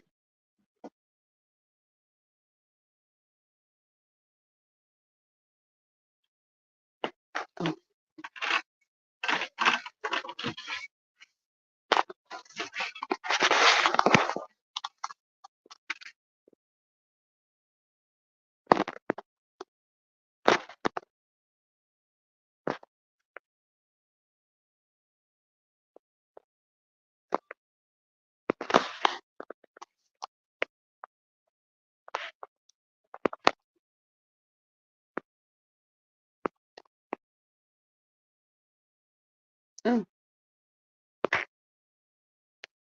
okay, you guys can hear me? Okay. I can't hear Alexander.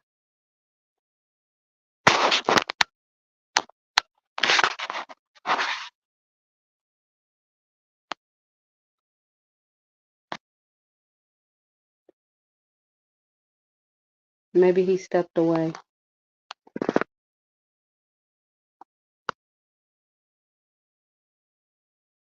Okay, I'll keep talking, Indiana mom. Okay, so, but yes, that's some of the stuff that we definitely need to do.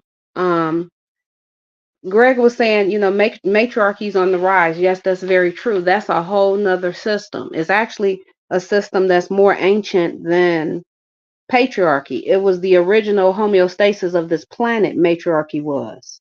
And it operated at a higher dimension, which was from the fifth dimension through the 12th dimension.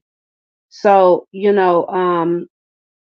it's a lot going on because anytime you have, like with patriarchy, at this point, it's a defective system.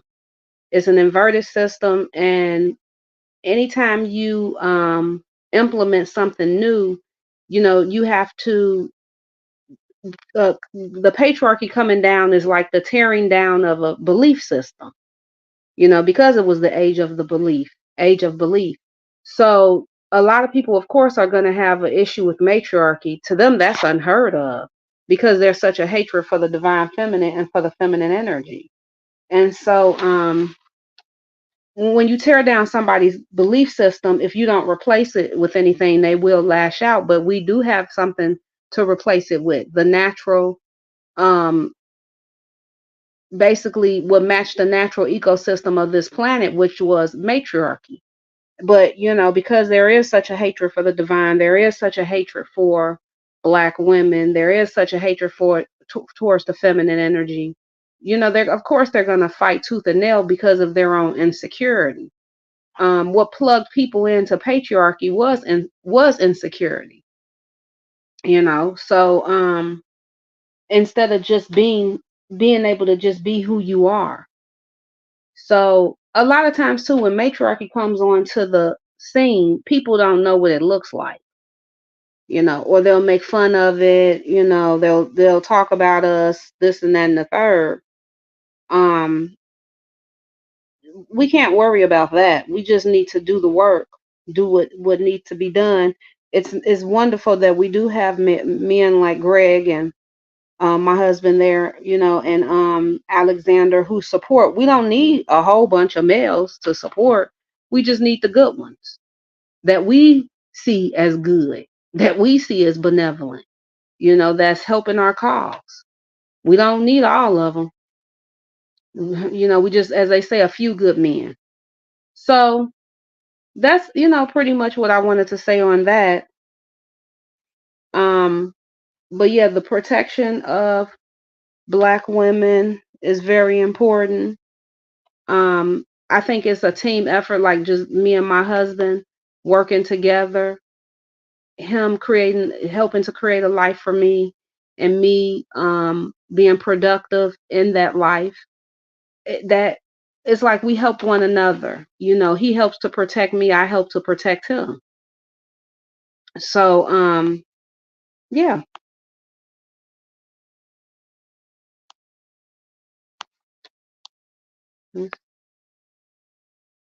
Let's see.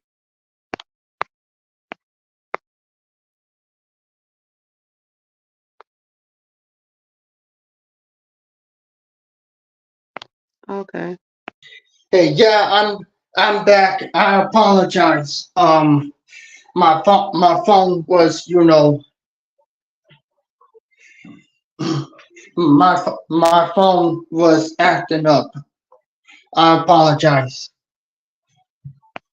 Oh, that's okay.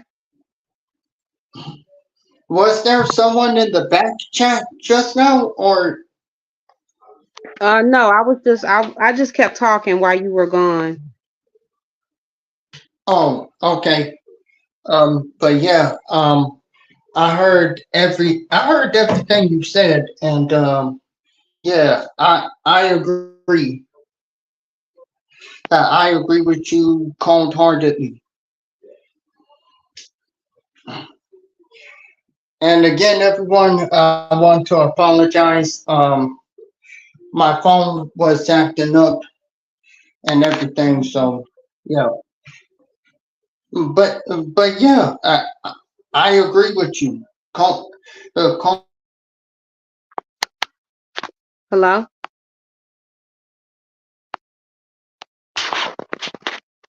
Uh-oh.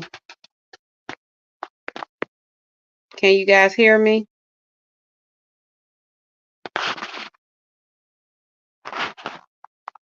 Oh, Alex, your my okay, there we are.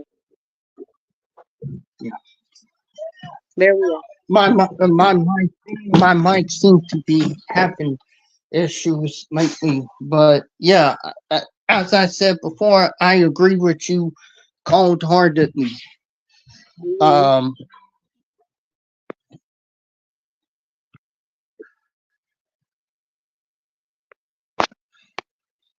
Yes. I was um, just as yeah, I was looking at Greg's comment that he had said the problem is that that men think that they are supposed to rule over the women. They cannot wrap their brain over the fact that they need to take a back seat to the women and support her. I agree. You know, leading, I think, what patriarchy has really taught, and I really don't like this, they correlate leading with dominating, with ruling, with um, uh, being God over your slave. That's not that's not what a good leader does. A good leader is a good teacher, and a good teacher should usually be the best student. you know and so when people hear matriarchy, especially a toxic patriarchy that we see, of course it scares people or whatever, because they figure that the woman is going to mistreat the man just like they saw men mistreating women in patriarchy. They're scared that that karma will come back on them. Karma's going to come back on you regardless. If you put out good, you'll get back good. You put out bad, you get back bad. It's going to come back on you regardless, system or no system. you know um but the matriarchy is a system of love. It's a love based system. It's about the love. It's about the soul energy. Patriarchy, it's about the sex. It's about the money. Patriarchy, the system that you saw, it was about kill, steal, and destroy. Matriarchy is about generate, create, and build. The thing with the matriarchy and the patriarchy in this instance is that you're dealing with one system which was malevolent, which was this previous patriarchy, uh, and you're dealing with the oncoming system of matriarchy coming online, which is a benevolent system. Like I said, generate, create, and build. And there's been such a destruction of positivity, to the point of depravity, evil to the point of a reprobated mind. The universe is changing. It's a shift in consciousness that's changing. It has to. It's changing. Whether you like it or not. Not it has to change. It's changing. And if you're not in that energy, if you're not generating your own energy, by helping others, serving others, all this using, abusing, misusing, manipulating, lying, that's not gonna work. If you're not, a service of others, if you're still living in that service of self mentality, that's not gonna work. It's not gonna work for you, and you're not gonna be able to survive like that. You know, like I was saying earlier, even the jobs and businesses that are going to be thriving are going to be businesses and jobs that serve community, serve people, serve society. I was in, where was I? I was on Ponce de Leon in Atlanta, and I met a young lady. She was 18 years old, and she wanted to go to school for psychology. And so I was like, that's a great idea because, we have the Center for Black Women's Wellness here in Atlanta. Shout out to them. I love them. Um, if you want to get into like mental health services for especially for women and Black women, that's going to be a thriving business. That's going to be a thriving business because it's so much of that needed in order for people to heal.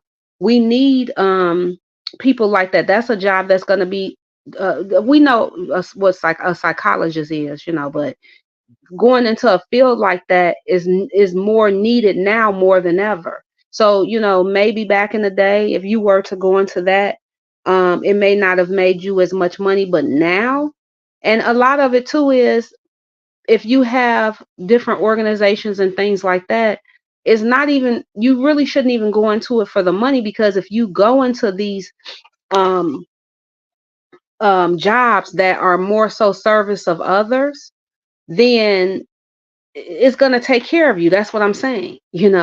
When you support the life force will support you tremendously. The more you give, the more you serve, the more you help, the more you're going to get.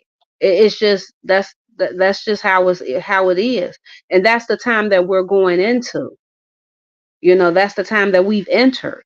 I wouldn't even say going into. We've entered. We're here. So yeah. So that's why I am a firm believer in helping others. Whether it was, if we had I really don't care if it's the man doing it, the woman doing it, the man leading, the woman leading. I really don't care because um as long as what do we need right now to be most effective? We need matriarchy right now to be most effective. This is a planet of polarity and duality. This is a planet of yin and yang. So right now, because we went so left from the patriarchy, we need to bring some balance into the situation. We need to bring matriarchy in, because matriarchy is basically going to clean it up. Clean up the damage that's been done, clean up the trauma, the mental anguish, all of the different things that we saw in the previous cycle, that the hurt, harm, and danger of women, children, the hurt, harm, and danger of the life force of animals on the planet, that needs to be cleaned up. So we have to do the work. Doing the work could be something as simple as letting somebody get in front of you in line, maybe if you see one of your elders, you see one of your in the community or whatever, letting them cut in front of you in line in the grocery store. Just shifting and changing those energies around. going outside your house and just simply picking up trash. Things like that. We have to shift and change those energies around in everything we do, big or small.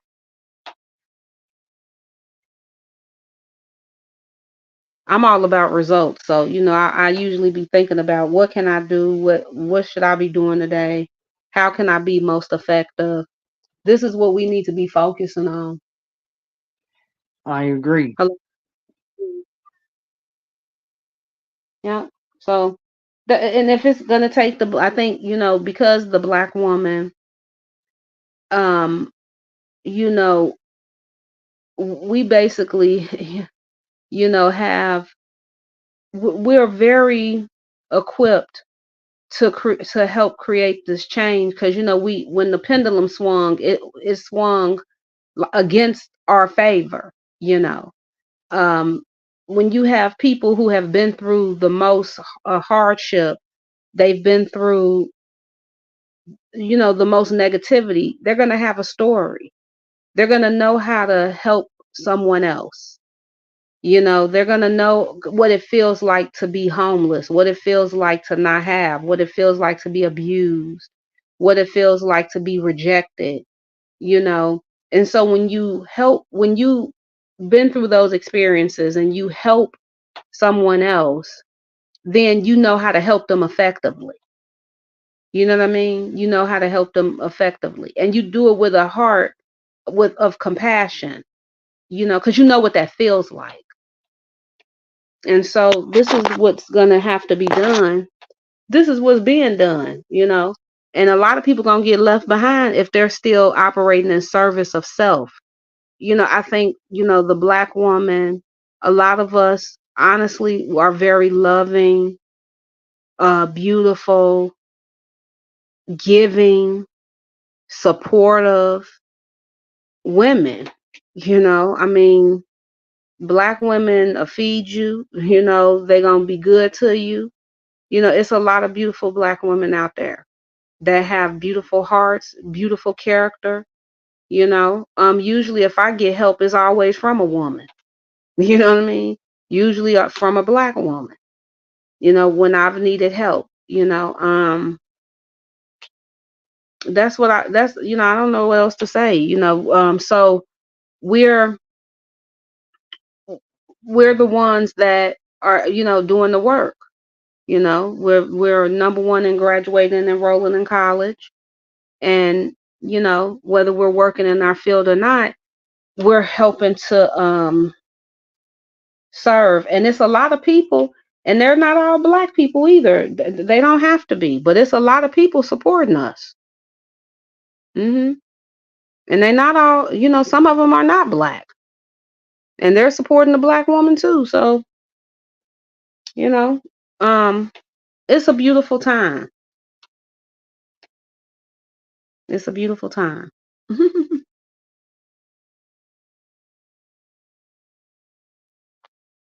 I think he's muted. I see that he's muted. Yep. Oh, Yep. I okay. agree with you. I agree with you cold heartedly. And Yeah. Rose says black women need to learn to have more compassion, empathy, and a love for each other and help each other more. Yeah. Yeah, I agree. Darn. Uh, Um, I, I'm I want to hear from Rose James now. Yeah. Um, and again, the link is in the chat. It's pinned up in the chat. If you know, if you're a woman and you want to contribute to the conversation, the link is in. I mean, is pinned in the in StreamYard. I mean, not StreamYard. It's pinned in the chat. My bad. I apologize. Go ahead. Go ahead, Genius. Yes. So where were we? We were talking about. Oh, Hello. we're still talking about, black women separating their rights from black men. Yes. Now, when you say us separating our rights from black men, what do you exactly mean by that? Well, there was a black woman who says, um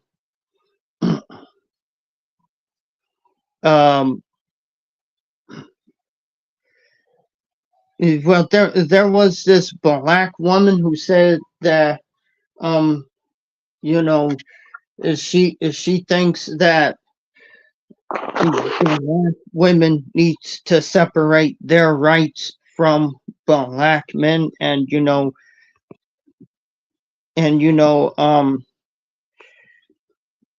I wanted to hear more about that because, you know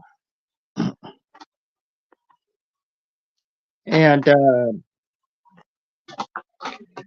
because I, as a black man, I believe that black women should it should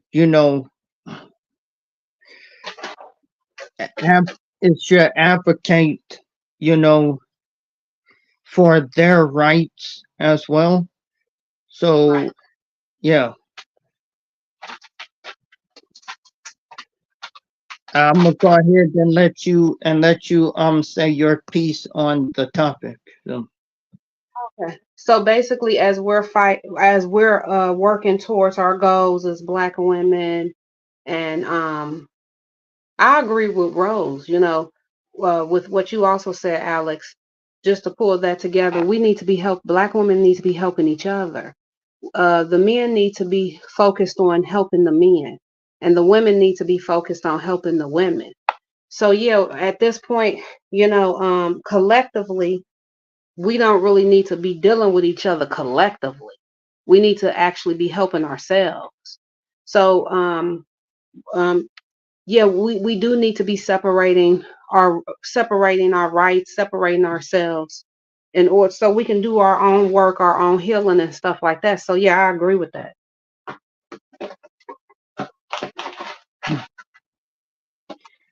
and and I I I support black women doing that, you know. And with that, the 40 minutes is up on that topic. The last one is black women hate speech, and then after we finish with that, then we can talk about anything, yeah. So with all the with all the black women hate speech that's out here, um and then not only that, but then the rise of black women dating outside of the black race. I want to know, um how do you how do you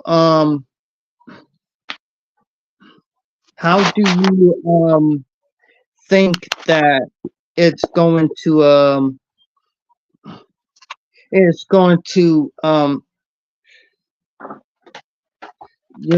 because at this point in time, I feel like uh most most black men, uh, the ones who say the stuff that they do. I'm like this. Why should black women, you know stay in a community where the majority of them, where the majority of black men are talking down on the black woman. Right. Yeah. Exactly. A lot of it is just like competition. A lot of them are in competition with us, and that's over with. Like that's not working. The competitive is not working. It's the creative that's gonna work. And for so long in the black community, the black woman did all the work, and he was coddled. He got a free ride. Now that's over. So you can't expect another person to do all the work so you can have a cycle. That wasn't gonna work. So I think we just as black women need to stick together and just work on ourselves.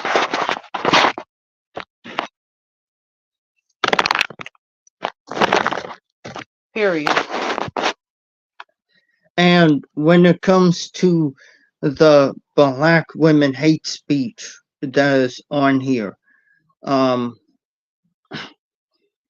would you say you will encourage black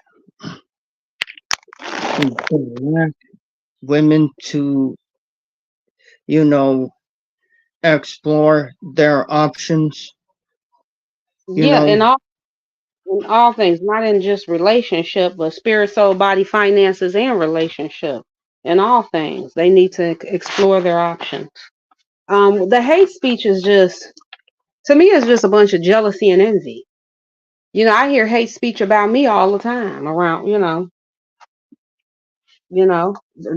just the other day I was called bougie, stuck up, and my husband is my sugar daddy.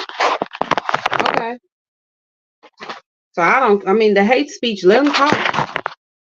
Because if you don't have haters, obviously you're not doing something right.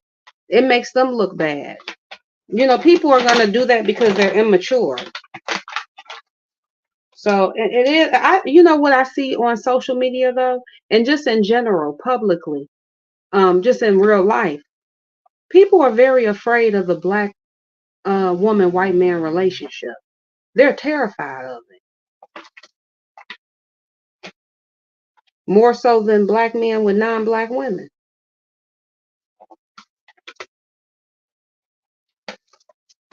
They're afraid of that relationship, very much so, because of the potential of. I think it has a lot to do with the potential of black women and the backing of white men supporting us. Even just the perception of the backing of white men supporting us, because it was white supremacy, patriarchy. They're seen as having more resources, so we're like a double threat. You know what I mean? Like a power couple. I hear you loud and clear. Even though you don't have to be married in order to be effective, marriage is not necessary in order to be effective. Um, but yeah, they have an issue with that relationship because they're afraid of it. It's the potential of it,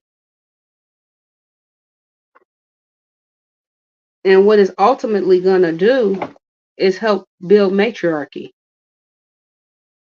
It's going to be the first collective relationship that actually helps to support that system.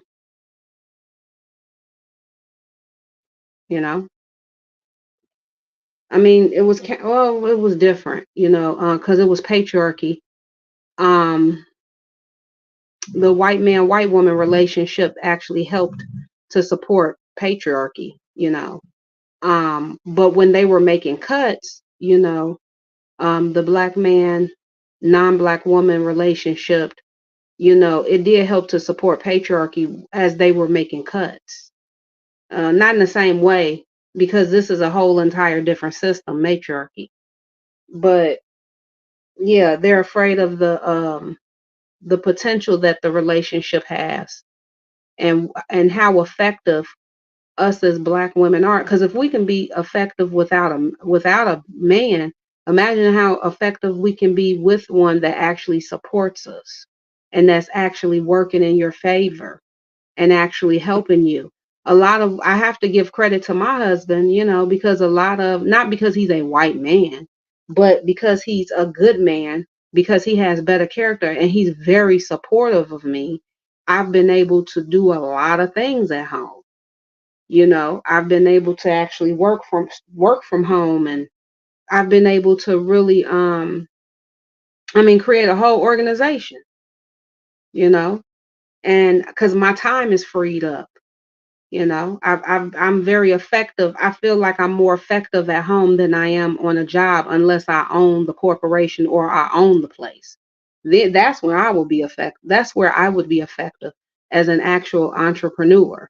But they're afraid of any man supporting us like that. You know what I mean? You know, he wouldn't even Yeah. have to be the man in the system that made the most money. He wouldn't even have to be the man in the system that won in all nine aspects of patriarchy. But us having people don't like to see when you have support. I've learned that from having my sister, my great grandmother in my life in the past before they passed away. They were highly supportive. People didn't like me having the support of them, even when I was a little girl. You know, people are like that. They're weird like that. A lot of right now what you see too, like a lot of the hate speech that you see against black women. What I'm seeing is just like a lot of spewing of jealousy and envy, because everybody knows that the black woman won. Everybody knows that. Everybody knows who the Empress is. Everybody knows who the Divine is. That would be us. So what you're seeing with the hate speech and different things, it's just a lot of gnashing of teeth and sore losers. Um, that's what a lot of that is. It's jealousy, it's envy.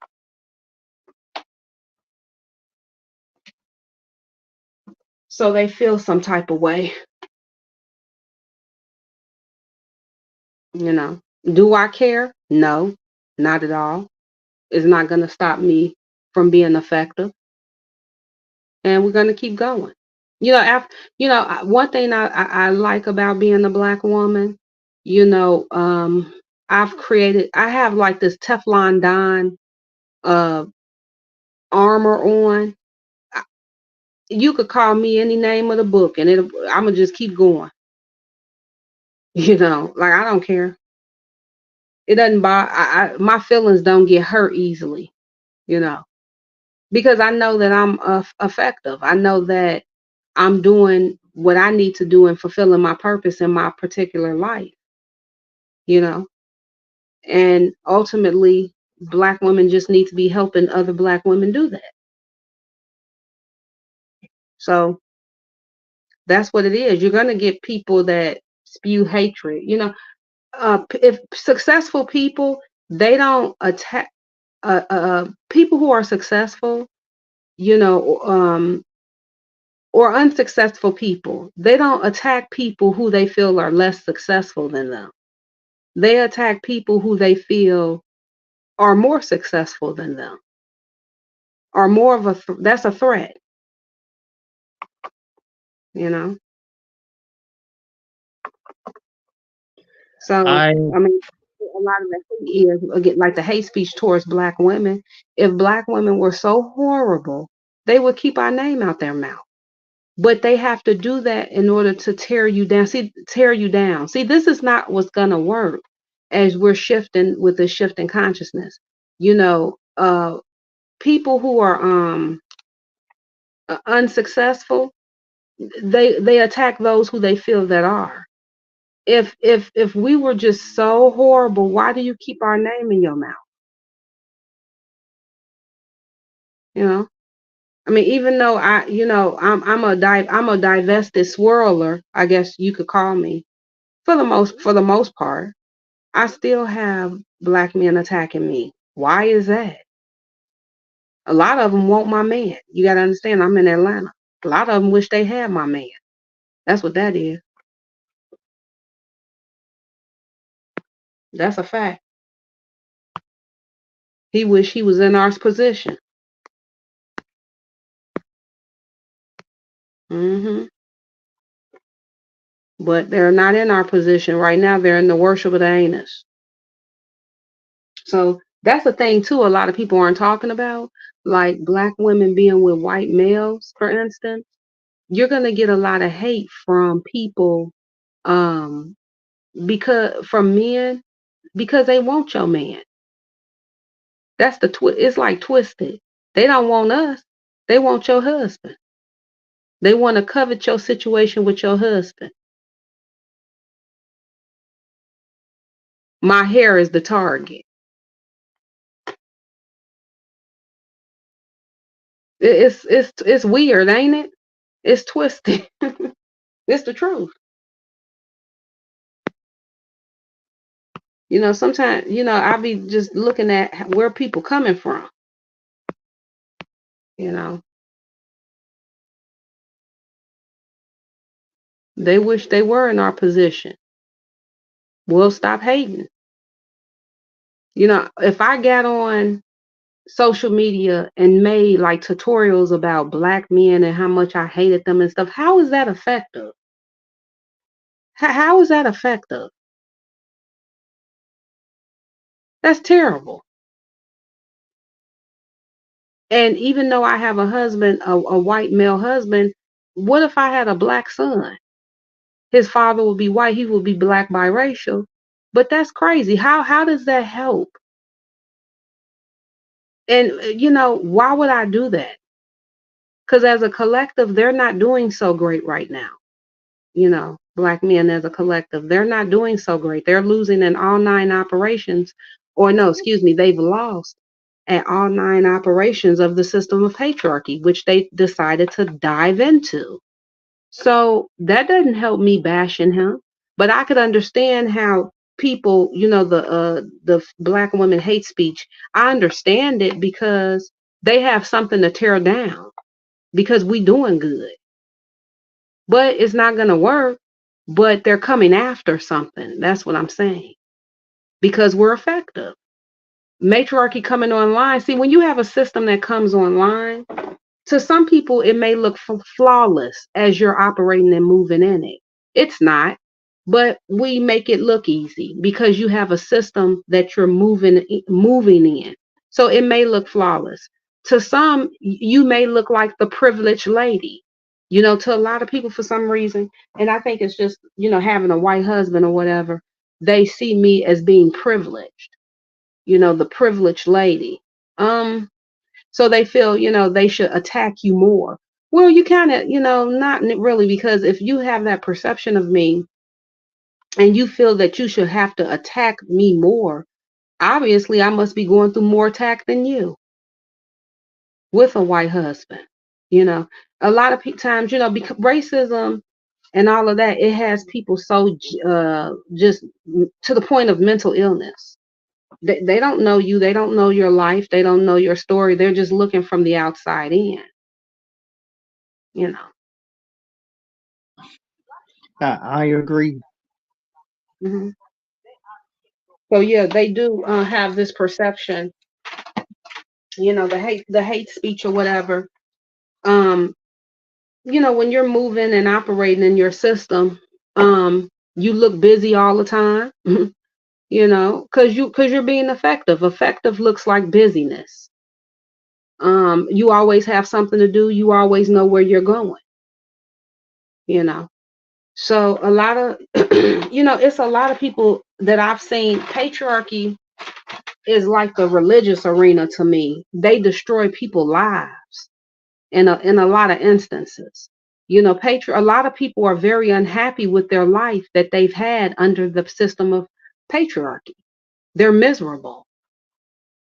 They didn't get what they thought they were going to get out of that system. No one ever does. It's not designed for you to get what you thought you were going to get out of that system. Patriarchy was designed for you to just continuously run on a hamster wheel, chasing something, chasing a dream that'll never happen. I agree with you, Indiana Mom, with her comment. They want to keep black women down because when we rise, the black men will be on the bottom with no one left to abuse. Well, I guess they'll have the preferences. But then she gonna switch up her story and talk about she supporting black women. So I totally agree with Indiana Mom on that. They've ran out of options. There's no such thing as keeping the black woman down. The universe doesn't care about what you want. It doesn't care about your feelings. If it wants to change this planet and elevate this planet in order to go into the shift, it's doing so. It doesn't give it doesn't give a fuck about how you feel. God doesn't care about your feelings when he's ready to create change. So, it's like it's sad, they having a tantrum. But yeah, the hate speech is something, to me, it's more embarrassing for them than it ever would be for me. Yeah. Right. Um, is terrified right now that the black woman is going to prosper and leave him behind to fend for himself, just like she had to do. Right, exactly. That's what happened. Yeah. Only difference is we knew. I don't. We made it. Let's see how he does. That's what we had to do. We had to go figure it out. Now it's his turn. They had it good, didn't they? They had it real good. You know. Black women are more fearless in that way because we had to go figure it out. So let's see what he does. I'm not even gonna watch. I'm because I don't want to watch a train wreck.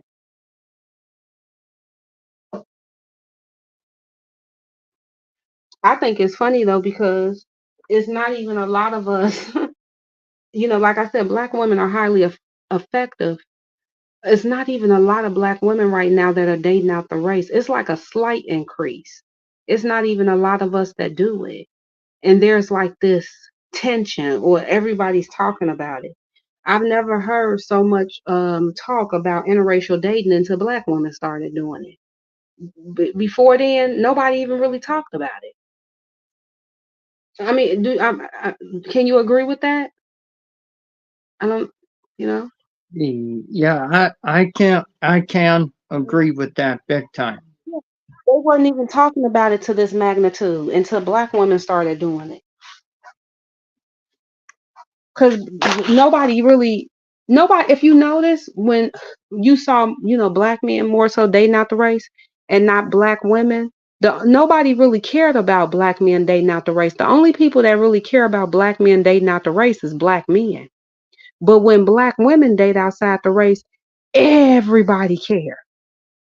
Everybody. Oh my God. Unfortunately, including black men that claim they don't even want to be a black woman. Figure that out. It's ridiculous. I I I agree. I wholeheartedly agree with that. You know, and it to me it really is it really is funny that again, you have black men who want to go ahead and spread all this black woman hatred everywhere, but then you know and you have I was be, because I've seen black men call out, the hatred towards black women from black men. I've seen it. And, but again, it's not enough of us that's calling out black men. It because again they are afraid to be called to stand up for what's right. Right. Yeah, and that's why I say you know men like controversial Shannon and the public offender, when they call out black men on their behavior, I'm like, you know what? Finally, I, I can't. When I visit their channels and I seen them call out black men's behavior, I was like, wow, I thought I was the only one. And Right. the same thing with Mary Brown and others. You know, I thought I was the only one that was seeing this, but it turns out they were seeing it as well. Mhm.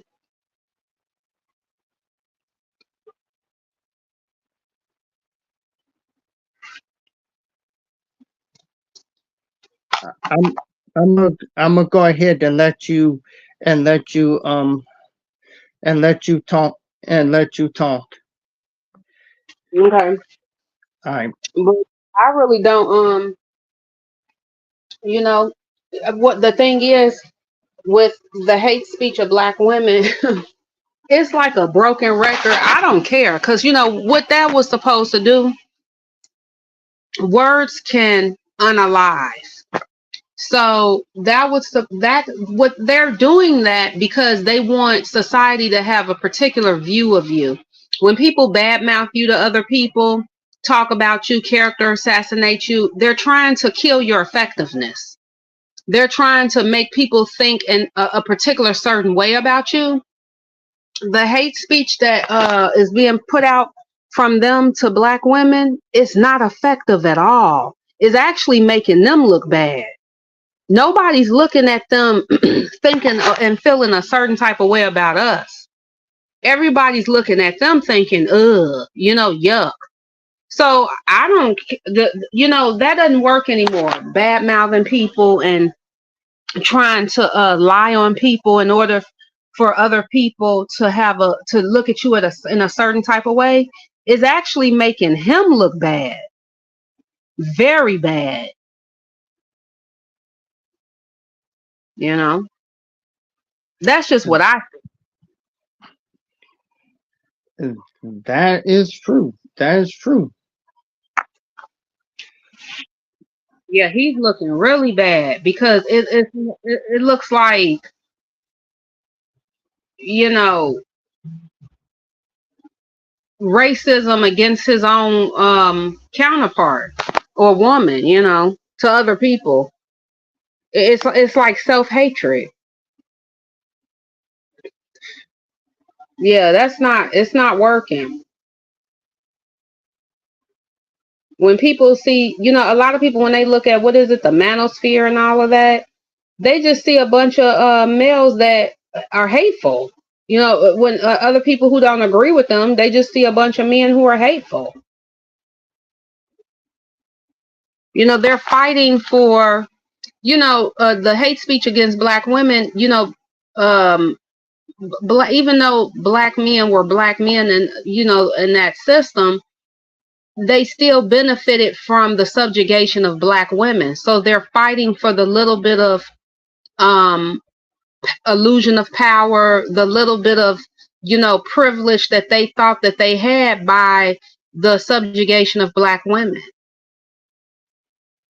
But what he's failed to realize is a nation can only rise as far as its woman can.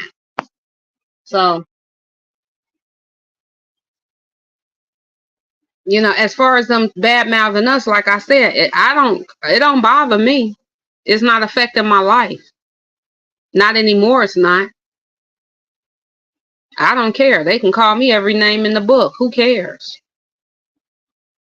You know, but I know one thing, I wouldn't get on any type of panel. I wouldn't get on any type of platform and bad mouth him, because I wouldn't want nobody to do that to my son if I had a son. You know, I wouldn't do. I don't see how that works. That doesn't do anything for it's not, it doesn't do anything for us as black women, but it really doesn't do anything for him. But exhaust his energy, his resources, or whatever. But you know what? A lot of people get on social media, they make money off of doing that. It's big business, and weaponizing yourself against black women and having those platforms. They generate resources because there's a lot of people that want to hear hatred and hear disgustingness and racism, and it's sick. It's a lot of people that like that negativity. Okay, well, let those people do that. But while they're doing that, we're doing this. We're talking about how we can protect black women, how we can be effective, how we can thrive in our community, how we can build community. What are the issues that we want to fix and solve? We're talking about things that are productive and constructive, and they can go over there and talk about me. That's fine. You see the difference?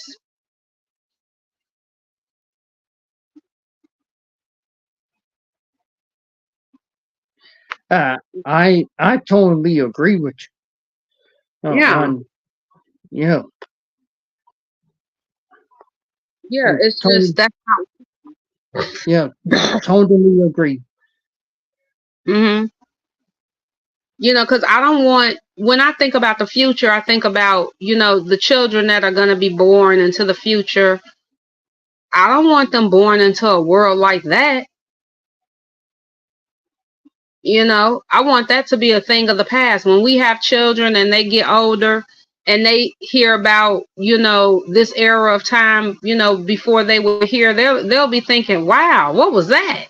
And asking you questions like, people were like that? Mom, Dad, people were like that? In other words, it's like a thing of the past. They can open up a history book and hear about this crap, but it's not a part of their life. It's not affecting their well-being. It's not affecting their opportunity. And it's not affecting, their family life. They know that they are loved and cherished by their parents and all of that, So yeah, that stuff is going to bite you in the butt. Like when you make these platforms, bad mouthing and spewing hatred and stuff, these, being on YouTube, being on social media is like receipts.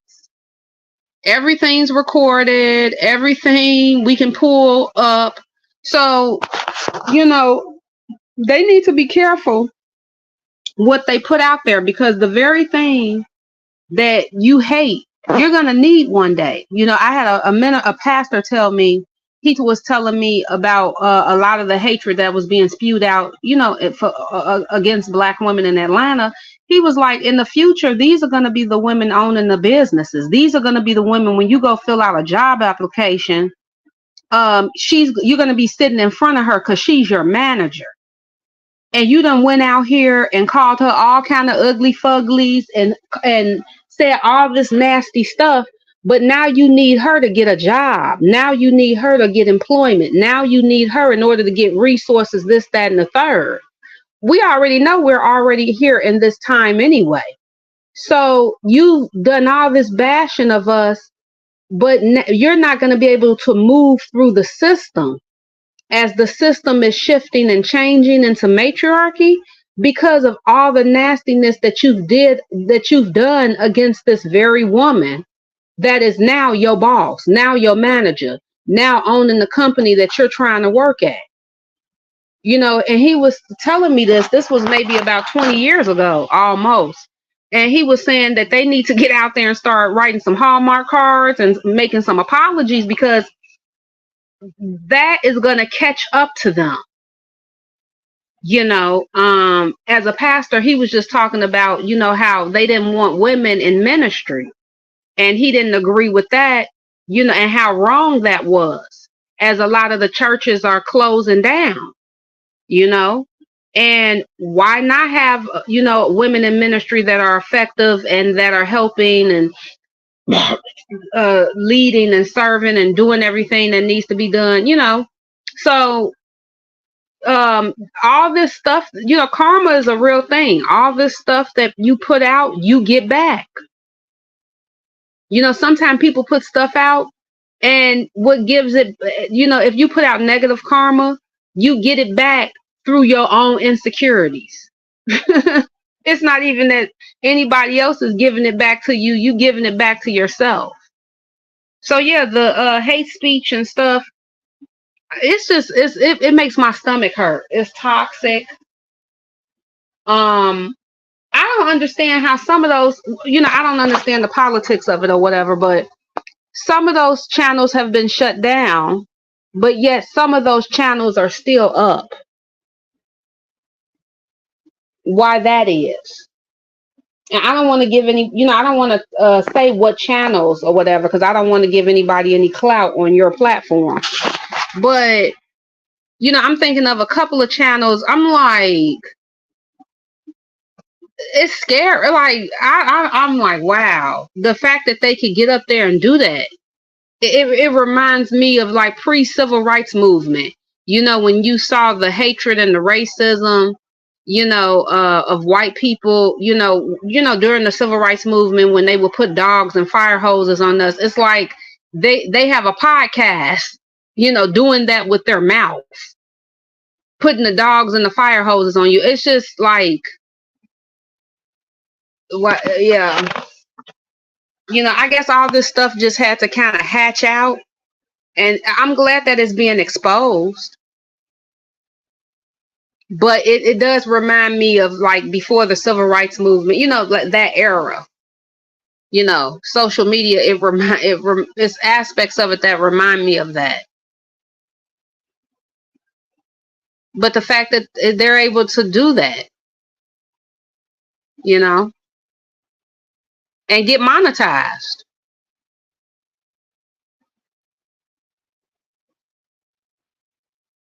You don't really see a lot of women channels. If we do have channels that spew hatred against men, they're not popular. Correct me if I'm wrong, but I haven't seen like a channel that's like really, really popular, that where you have a bunch of women just bashing men, bashing black men. I haven't seen I haven't seen that. And if you can, correct me if I'm wrong, but when you see like a lot of the channels where men are bashing women or black men bashing black women, they're popular. Like that's a thing. And they're monetized. They're wow. But that was because of toxic patriarchy. Those are the type of things that is supported. But that's on its way down too, because that's not going to last long.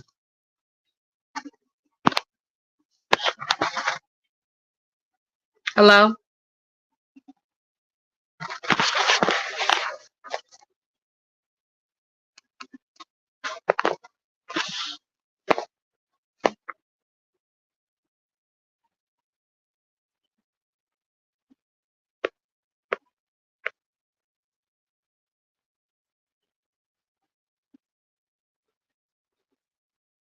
Okay. I see Yana Talks, you said they don't do numbers either, but the reverse is in the hundreds and thousands. What does that mean exactly?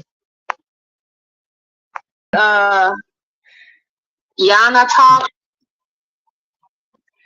I'm back. I had a little problem with, with the whole thing going in and out again.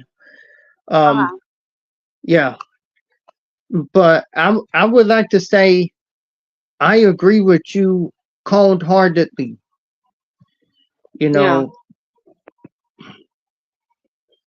like at like at this point, you know, but if um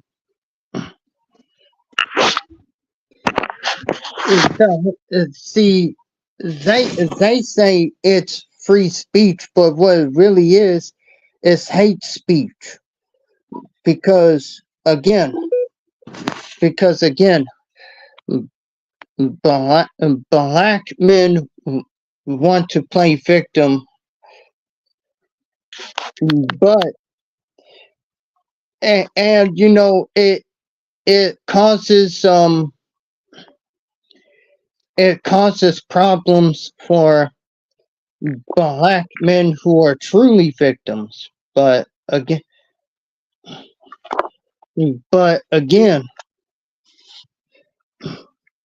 at the end of the day, again, uh, the you know, I agree with Rose James. You know, I agree with her on this topic, on this comment right here. I agree. You know, and at the end of the day, you know, like I said, uh, sometimes,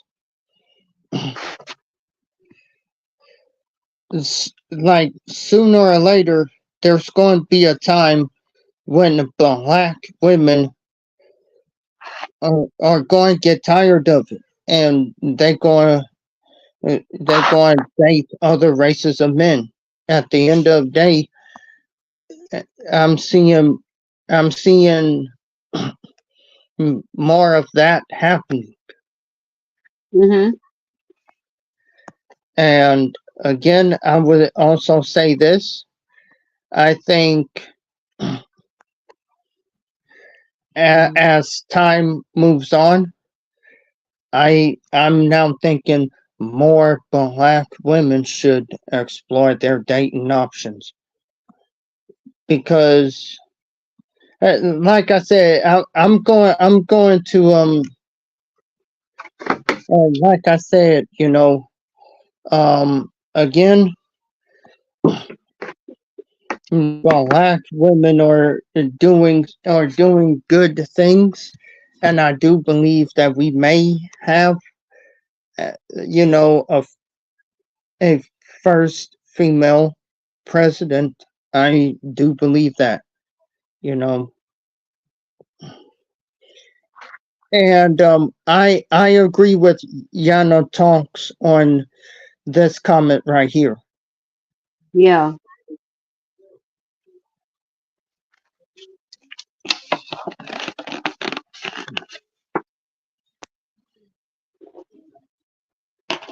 Mm-hmm.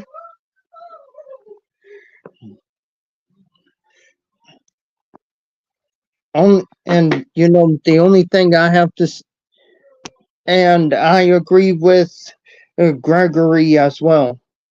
And the main thing I have to say about this is, like, as of right now, you know, again, I the main reason why I don't believe that, you know, well, I would say the main reason why I don't,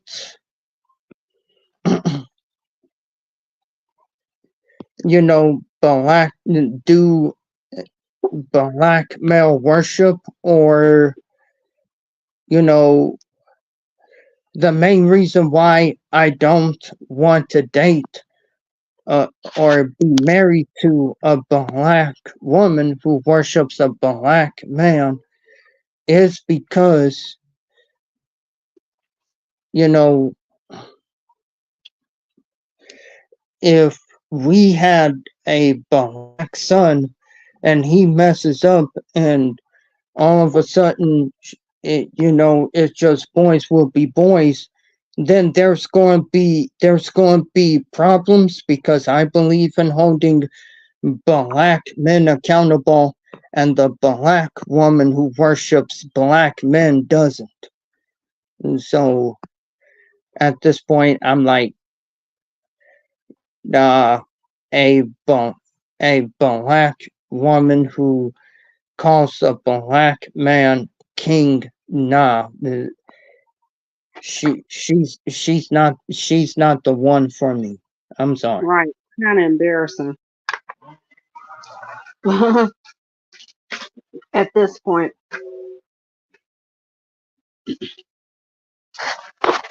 And you know, when you see people as a collective coming down, it doesn't mean that you can't appreciate or value those who aren't going along with the crowd.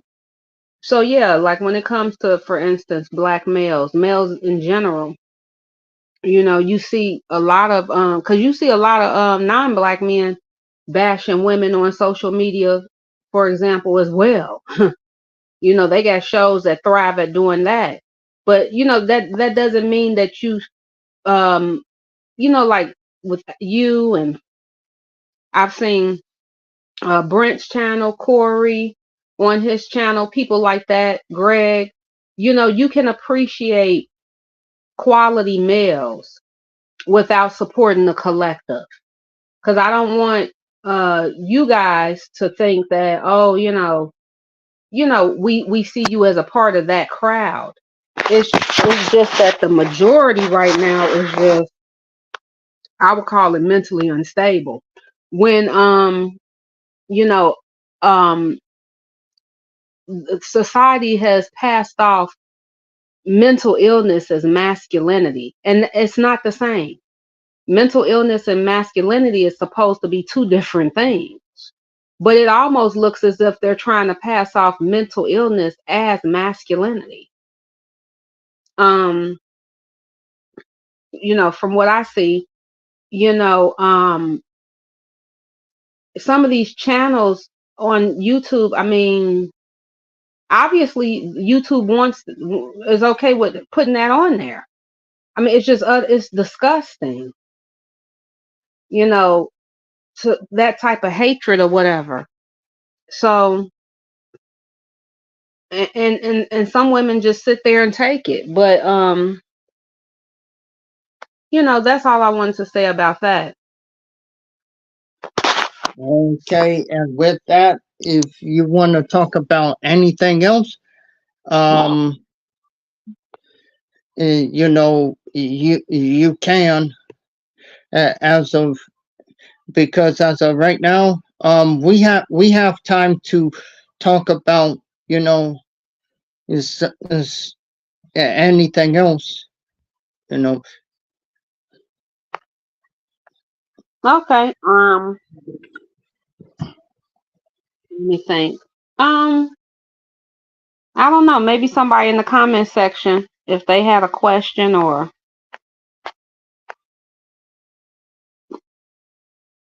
they wanted us to touch on something.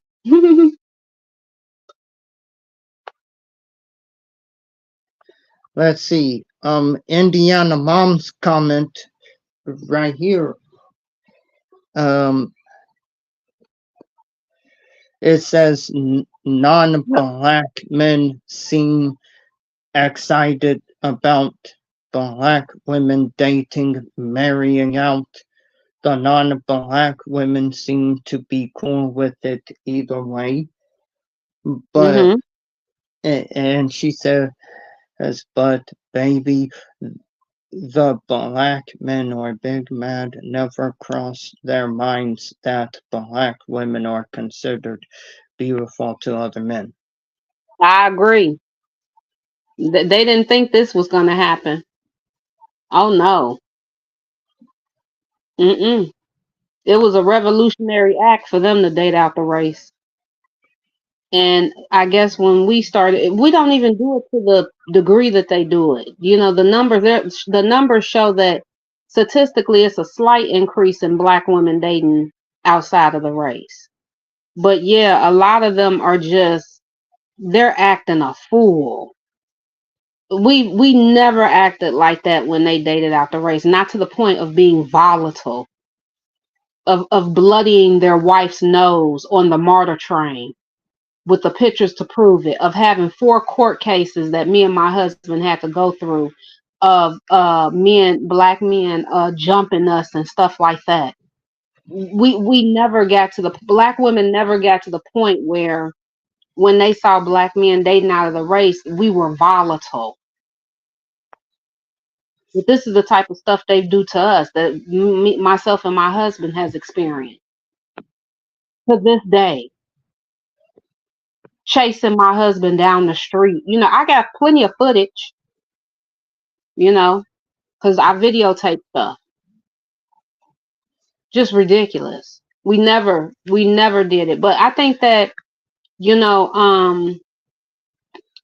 a lot, you have to remember patriarchy taught men that they were the sexual dominant and all these different things, all this different programming. And so it works heavier on his nerves to see us dating outside the race. Also, when they see, black men in homosexual relationships that are open relationships, a lot of black men don't like that either, because I think it's for the same reasons that they don't like seeing black women date outside the race, because it's they're trying to hide things about themselves that they don't want to be revealed. They see it as a reflection of themselves in a way that they don't like. And that may not necessarily be true. You may have a black woman with a white man because they actually love each other. You may have a black man in a homosexual relationship with another black man because they really want to love each other, be together. But when you don't work on yourself, you don't want to be exposed. So I think a lot of them see their own inadequacy, just in simply black women being happy. People don't even want to see us be happy. you know um yeah.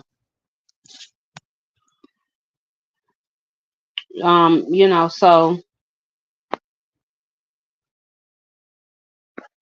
let's see.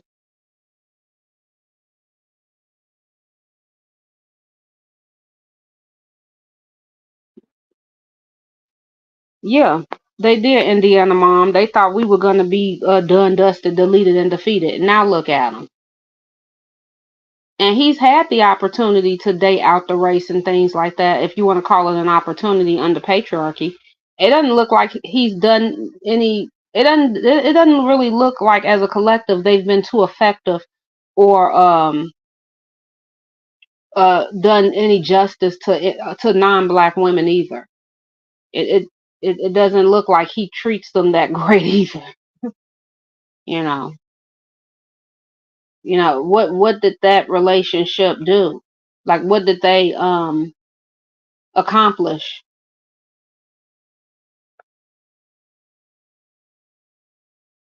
Oh wow. For the channel that hates on women in general, Indiana Mom said, there are 100 channels that hate on specifically black women. Yeah, because that's where the money is. We the money makers. It's the hatred of women, but then you have the hatred of black women. You know.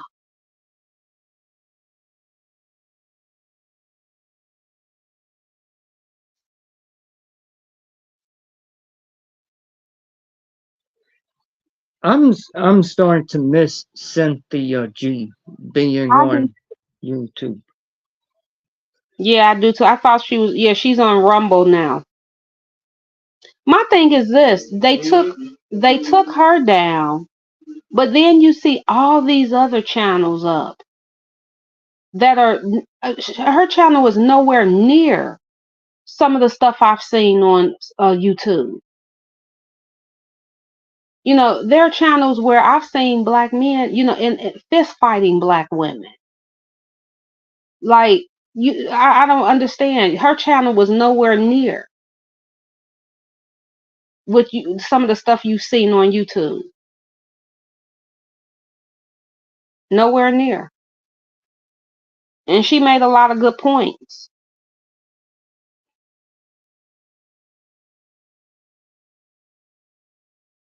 Very true, Indiana mom. Yep, the statistics show.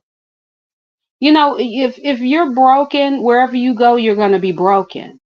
It doesn't matter, color, race, white woman, black woman. If you're broken, you're not gonna have a successful relationship with anybody. That's just how it is.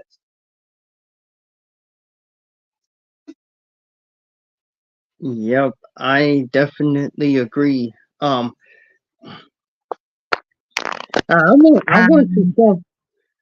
I want to show y'all the interracial couple that we were talking about earlier. Um, Mhm. and this is a interracial couple who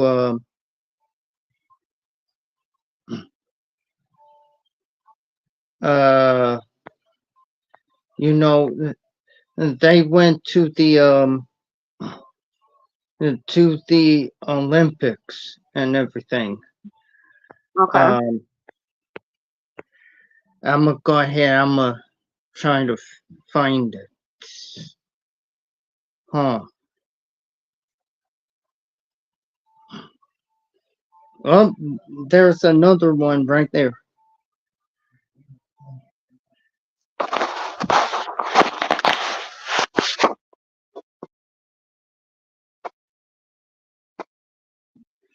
I'm gonna go ahead and let you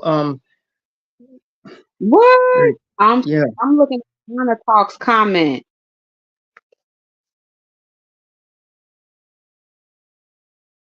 Really? And nobody's doing anything on YouTube about that?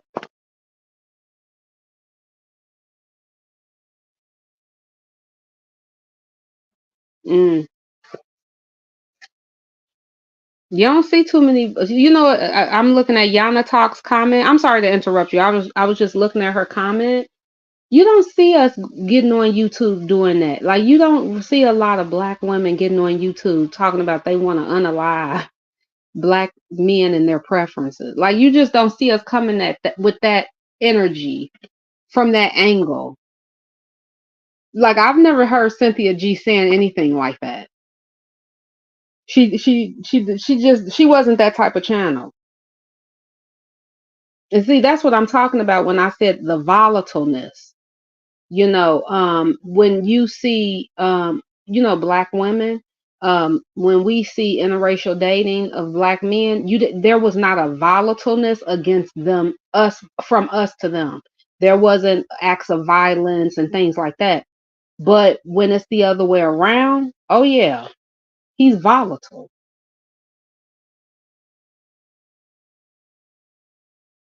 That's the difference.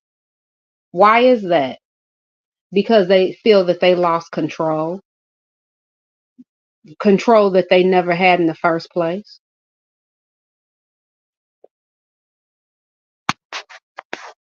Okay, I'm sorry. I just wanted to say that. Mhm. Oh, hey, you're good. You're good.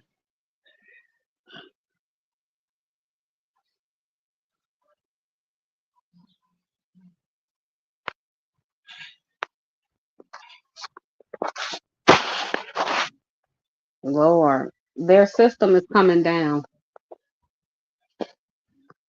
I never want to live a life where um, I thrive off of the subjugation of others, off of the misery and pain and anguish of others.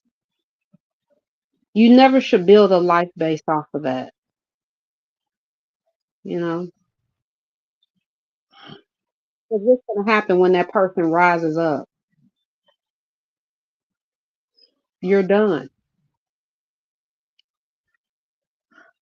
Hey, hey, yep. I legitimately agree.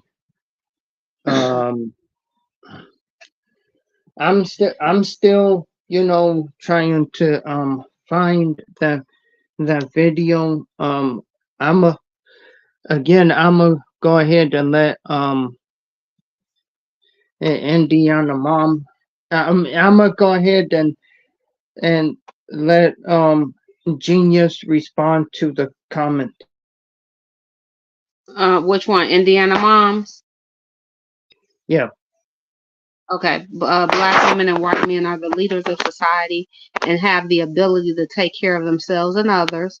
Black men have been coddled princesses, much like white women. Yeah, because they didn't have to. They weren't the dominant force in their community, and so they didn't have to take on as much responsibility as we did. It's just that black women, we've had it even harder because we had to play that role in our community, but yet do it amongst patriarchy, you know. So I mean, black men is almost like they felt as a collective under patriarchy, like that we were their slave.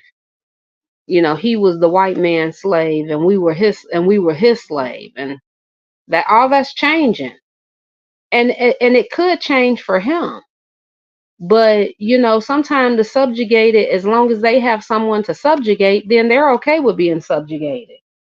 Because he doesn't seem to have a problem with it. Because he thought he was better than us. But all that's coming down. It's all an illusion.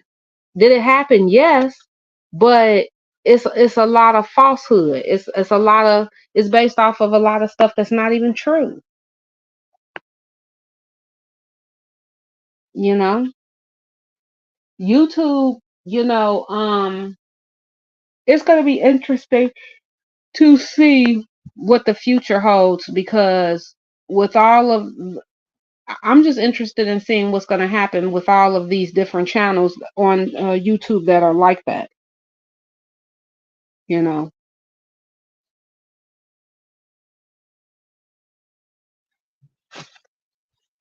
And I think I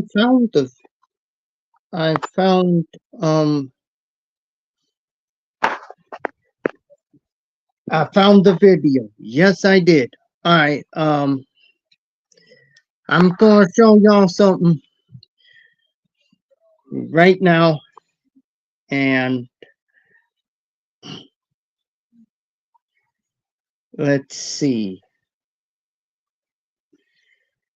Here, here we go.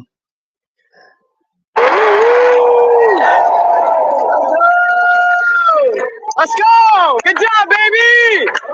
Let it rip! Let it rip! For one dunk, I just want you to think about everything's been through. Yeah! 7 times! 7 times! Oh my God! Come on! Let's go, baby! Put it out there! Come on!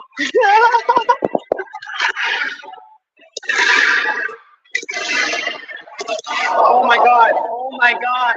Oh my God! Oh my God, baby, you're the Olympic champion! You're the Olympic champion! Oh my God, you did it!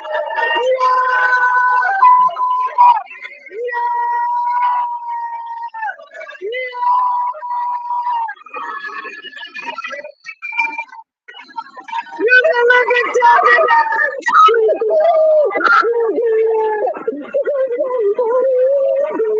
It can be easy. I'm so proud of you. Oh my God, man, you're the Olympic champion! Oh. Yep, that was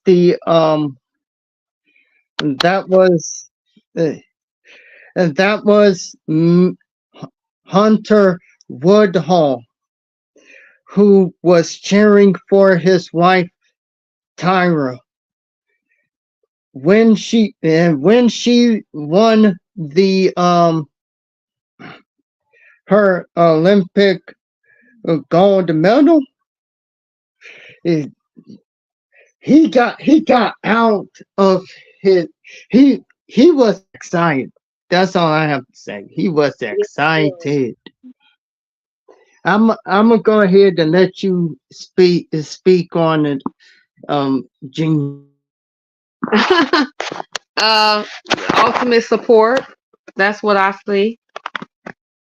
Invested. That's what I saw. Love. You know, it was beautiful. It really was. He obviously had been there with her every day as she was working on that goal.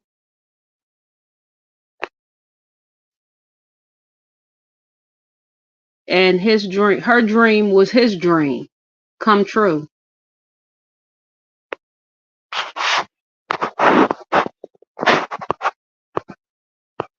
Yes, Love, indeed. Yes, love is indeed. it's gonna be.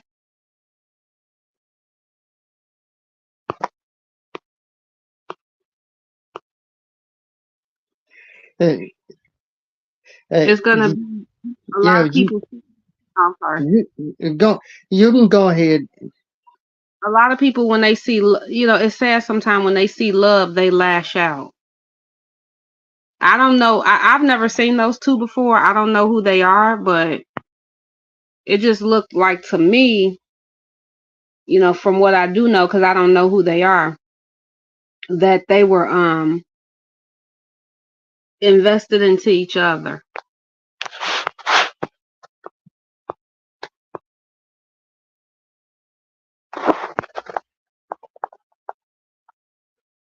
And that's it.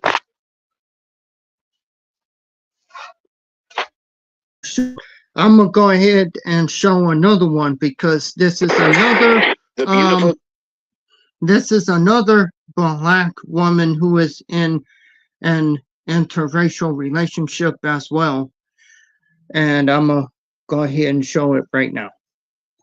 Gabby Thomas is the second fastest woman ever in the 200-meter sprint after Florence Griffith Joyner set the world record in 1988. She finally won gold at the 2024 Paris Olympics after getting bronze in the 2020 Tokyo Olympics. She debuted her boyfriend Spencer McMains in Paris, the city of love, after dating low-key for 2 years. He's a Yale University graduate, works for a software company, and recently started his own line of non-alcoholic drinks. Gabby herself is a Harvard graduate with a degree in neurobiology and global health and a master's in epidemiology from the University of Texas. While at Harvard, she won 22 titles over 3 years, setting the Ivy League records in the 100 and 200 meters. Gabby and her twin brother Andrew, a graphic designer, were born in 1996 in Atlanta to Jennifer, who's now a professor at the University of Michigan, and Desmond, a former football player originally from Jamaica. She also has 3 Desi, Tyler, and Kim. Gabby Thomas is the second fastest. And I'm gonna go ahead and let you respond to that video as well. Yes. Obviously, the young lady comes from a family of high achievers, which is beautiful. And she seemed like she met a man who matched her energy, education wise, the things that the accomplishments that they've made in their life individually, they complement one another. It's nice to find somebody who has the same interests as you and who, shares the same love of certain things as you. So they seem like they're very equally yoked to me.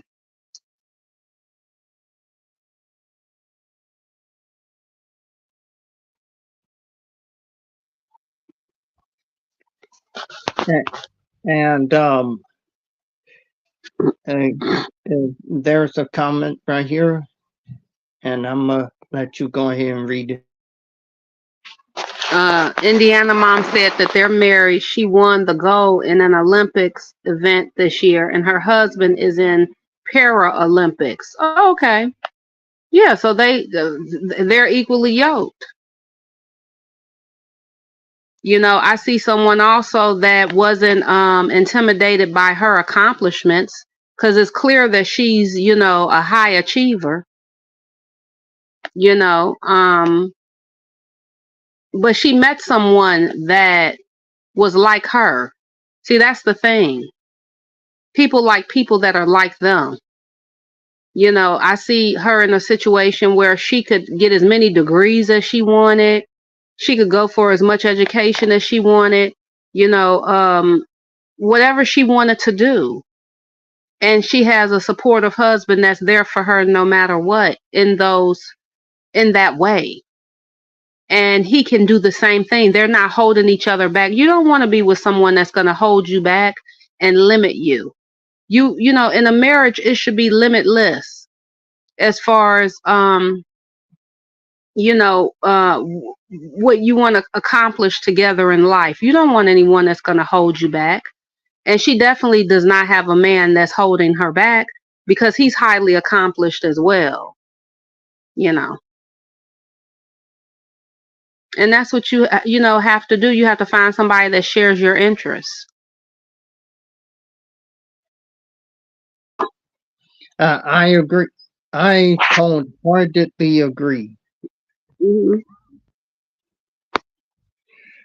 And yeah, I would say this. I wholeheartedly agree. Um, this is actually a, you know, and the fact and the other fact of it is that, again, you know, there is no um there is no, I don't see their, I mean, her husband or Tyra's husband tearing her down, not one bit. Right.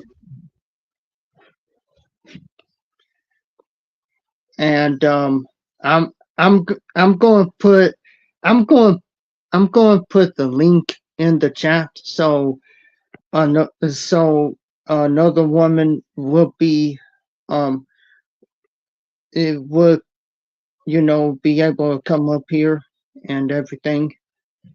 Okay. But yeah, at the end of the day, I mean,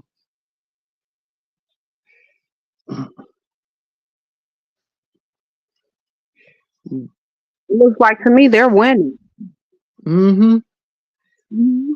yeah, And you know, a part of women winning is not pulling down the other person.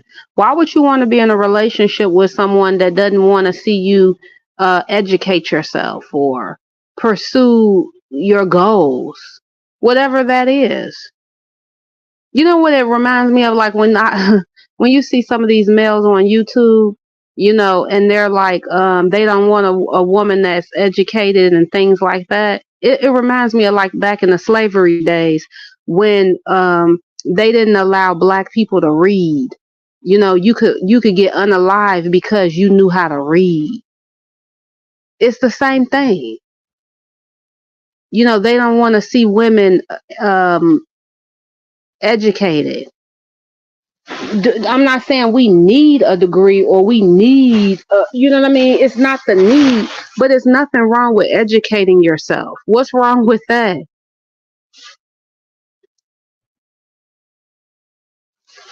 What's wrong with having goals and dreams and aspirations? You know, what's wrong with, you know, whether that's a career or the Olympics, you know, what's wrong with that?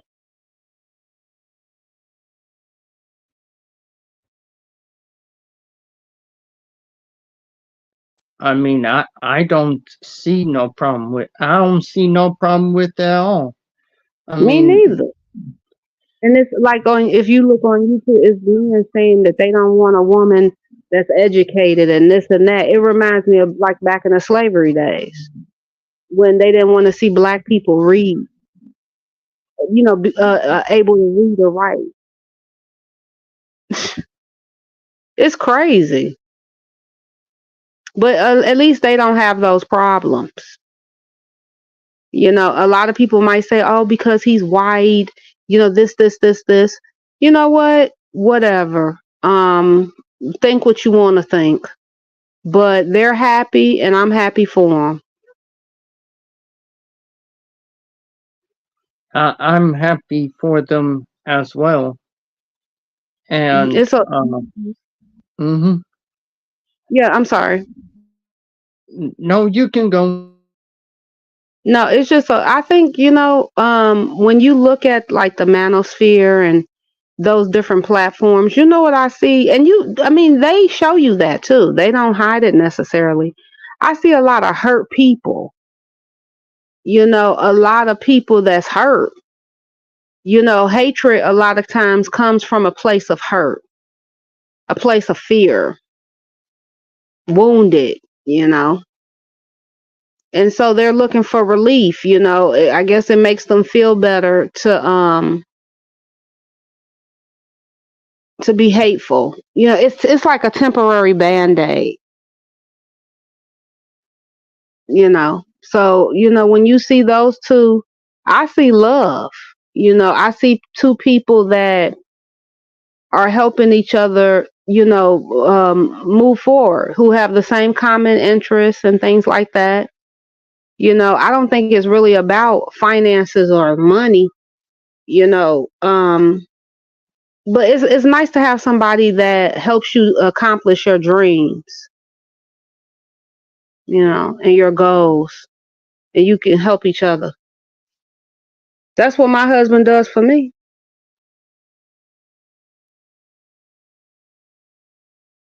Exactly, Miss Rose. Exactly. Educated women raise educated children, and it's better for the community.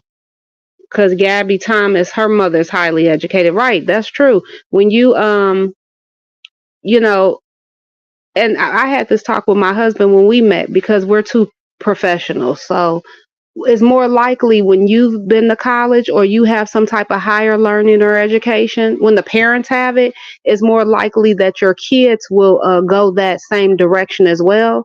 Because a lot of times, the parents are going to be very supportive of that.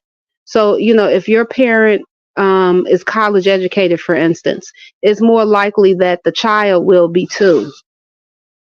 That was something that was very important to me when I got married 14 years ago because, excuse me, I'm sorry.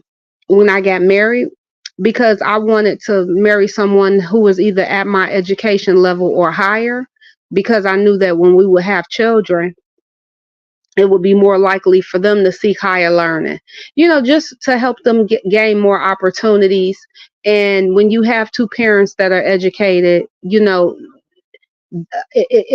it's kind of natural for your kids to go that way as well, and to get the support that they need, the input that your children would need, things like that. So yeah, I totally agree with that statement, Miss Rose.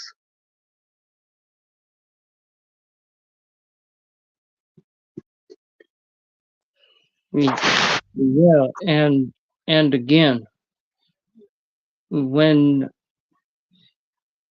it all comes down to is, well, from my experience, what it all comes down to is the fact that most black men despise seeing black women do good, Mm-hmm. you know. And again, it's it's sad. It's sad, you know, that a group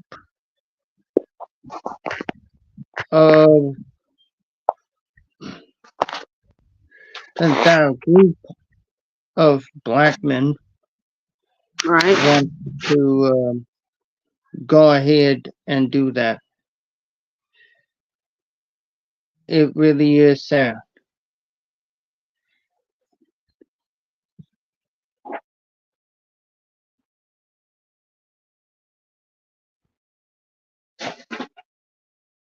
Yeah, it is.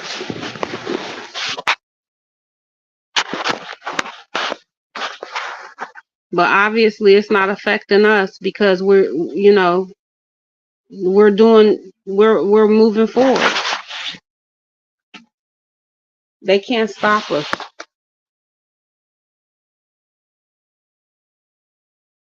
You don't succeed by tearing other people down. You succeed by actually doing the work.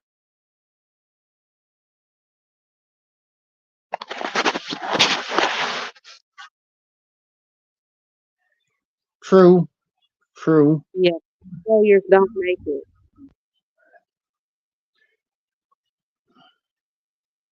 And I think that's why women get attacked a lot because there's so many people. It's a lot of miserable people attack us.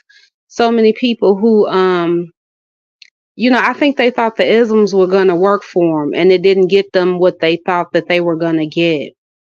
And the black woman got it.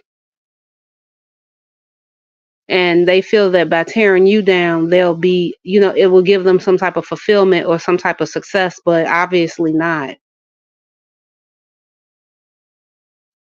The isms obviously don't work. And when I see people like them, I don't see the isms at work. I just see two people that love each other. They're actually going against the isms in order to have that relationship, and they're helping each other succeed despite. It's that simple.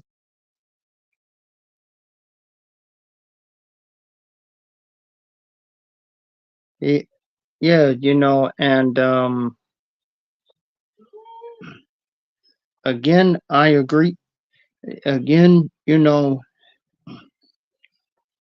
uh, you know, I agree with every word that you said. Hmm. And I think that at the and I think that at the end of the day, when it comes down to it,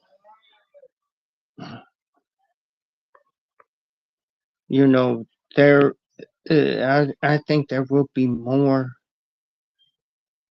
I think there will be more. Um, I think there will be more black women, who will date out Right. and everything. And again, it's upset and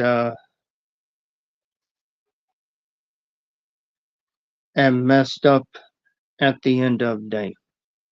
Yeah, it is. I feel like we need to go where the better character is. We need to go towards me more benevolent character. So it's not necessarily just being based off of a standard. It's about going towards people who have better character.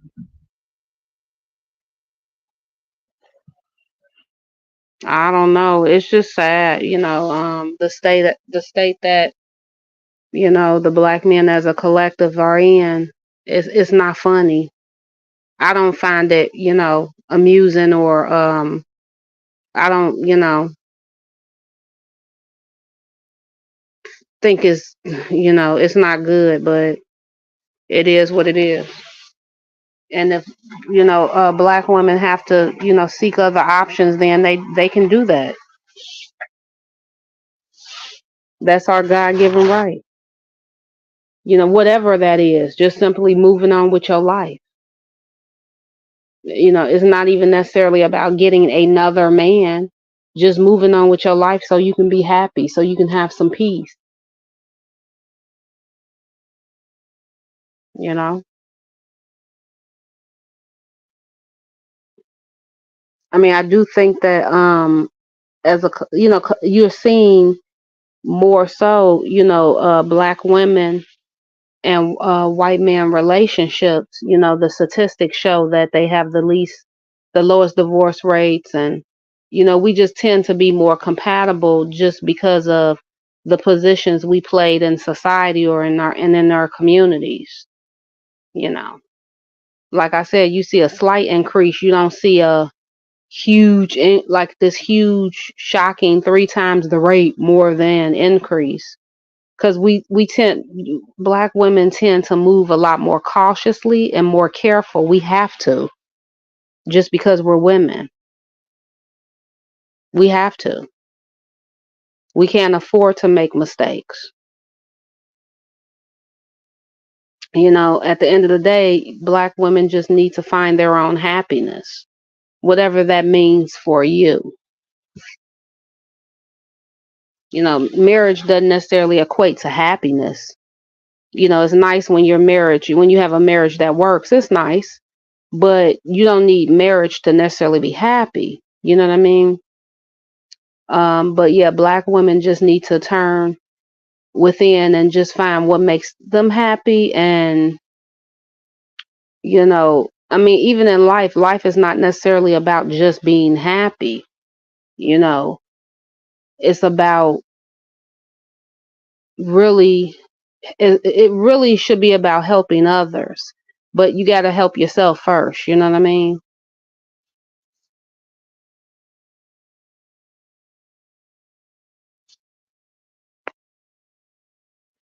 And that's it. That's all I have to say for the evening.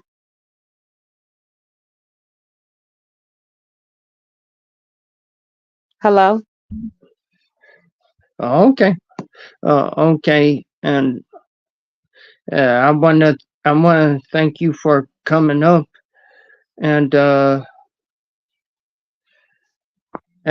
I enjoyed the conversation. Yeah, me Maybe, too. yeah, maybe the next time we have a women's panel, you know, there'll be more women, you know, because I would love to hear from Rose James and Yana Tonks, you Yes. know. Um, but yeah, um, at the end of day, it is it is it is good to see black women feel be out here feeling the love and appreciation, Hmm. so yeah.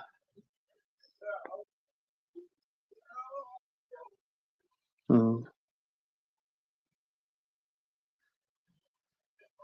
I don't know if that can be trusted either. What Rose is said in the comments, Hmm.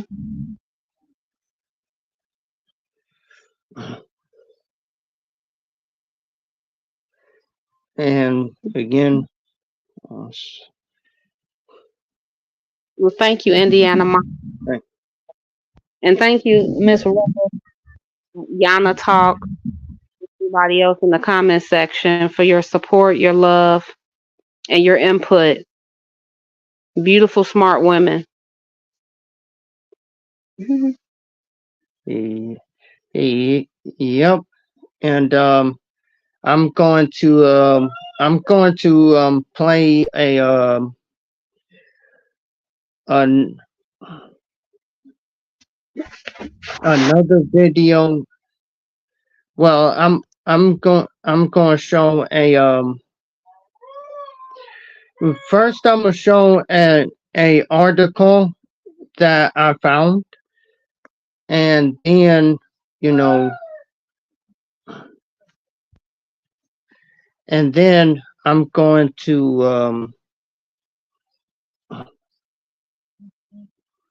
mm, mm, and then I'm going to shut ev- ev- and then I'm going to shut everything down, you know.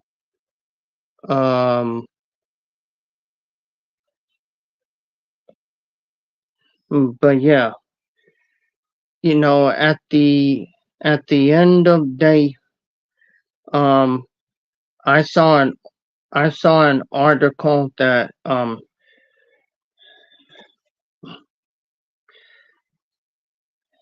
and let me go ahead and find it real quick.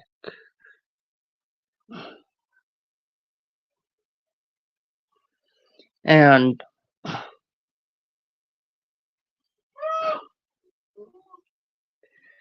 again, India, again, you know, hey, you want to go ahead and read this comment?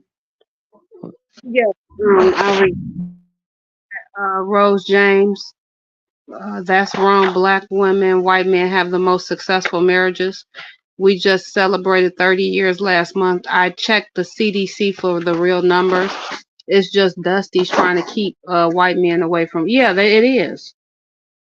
For people who date out the rate 3 times out the rate, they sure are trying to destroy our relationships, aren't they? It's pathetic. Yeah, I think those numbers, because I've been married 14 years. All of the black women, white men relationships that I know of been married longer than me and Greg. So, yeah, they might be trying to put some skewed numbers out there, false numbers. It's pathetic. Like some of the stuff you see, you'd never see us doing this to them. You wouldn't. What do we gain from tearing them down? Nothing. Black women don't gain anything from tearing black men down. But apparently they gain a lot from trying to tear us down because we're a resource. And when we move on, they're done. A lot of people are, because they were trying to use us to help sustain their system.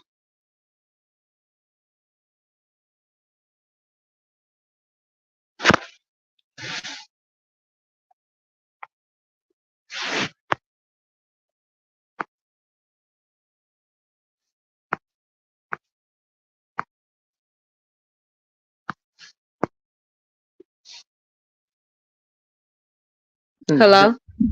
I try to find the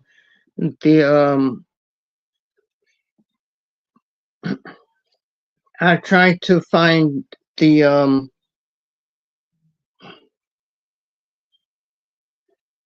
you know, I tried to find the article that that that you know, it says because did you know that Serena Williams's wealth and also her husband's wealth will be passed down to her to their daughter? Right. Yes.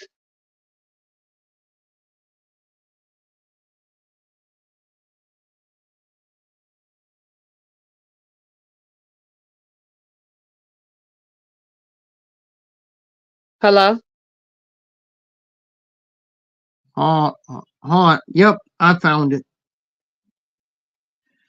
And it's this right here. I'm gonna go ahead and read and you know I'm gonna go ahead and read the title of it. It says Alexis Ohanian. It says Alexis Ohanian. It says his and Serena Williams's daughter are now multi-millionaires thanks to a 250K investment from a trust.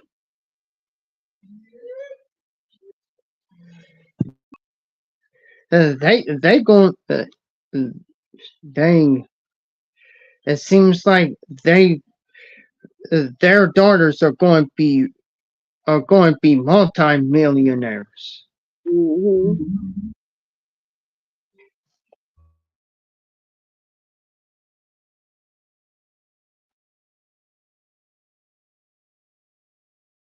That's good.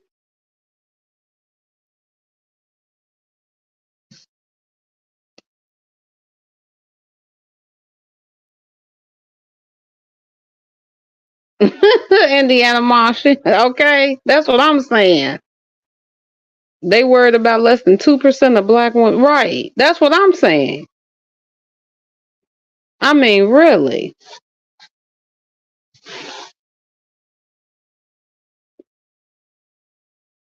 They don't even want women with one white man because it's more effective. Our relationship is way more effective than the black man, non-black woman relationship. Why? Because it's not a part of that system, really. You have a matriarchy coming online, and we are getting the support that we need. See, the universe, before it pulls outside of itself, is going to pull right from within if it can, before it pulls outside of itself. And that has a lot to do. That's why you're seeing the relationship with the black woman and the non-black man. You know, why pull from anywhere else when it can just pull right from here? But yeah, their butt hurt because they don't. I mean, we don't even date outside the race to that degree, as Indiana mom said, 2%.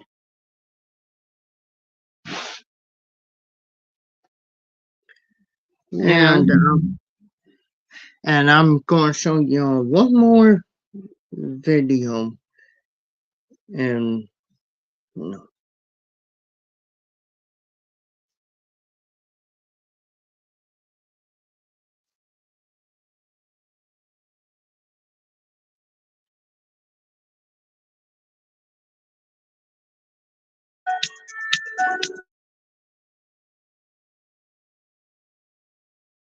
Oh, they have two children.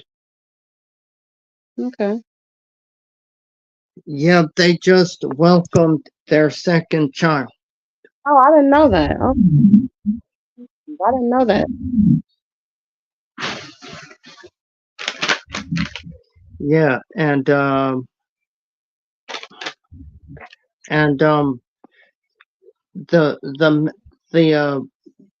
main thing I want to say here is this too.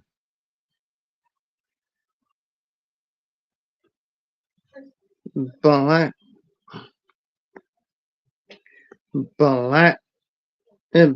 women, they need to put their happiness first, you know. Because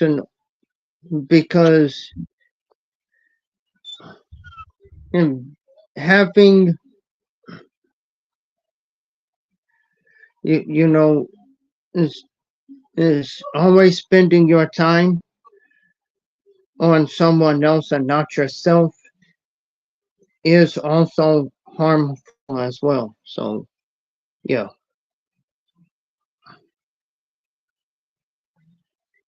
I'm gonna go ahead and end and end on that. Um, Genius, is there anything you want to say before we end the live stream? No, I'm gonna go ahead and get off because I'm gonna get a little rest. And then, but thank you so much for having me on the panel. I really appreciate you. And I really appreciate you allowing me to speak tonight. So thank you. And thank you, everybody in the comment section. And no, it was no problem. And I found out so many and today in this life, I found out so many stuff that I didn't know about. Yeah. But yeah, we will be having another woman, women's panel. Some next month. I need to see which time, um which date it will be on. But yeah, at the end of, I want to thank everyone for coming. Right. Make sure to like, comment, share this video with anyone who will listen, and and subscribe to the channel, and make sure you're notified whenever I go live. Right. And I will see you guys next time. Love, peace, and happiness. And with that, uh, I'm out. And black women, make sure you stay dust free. And with that, I bid everyone good night. Bye. Have a good one. You too.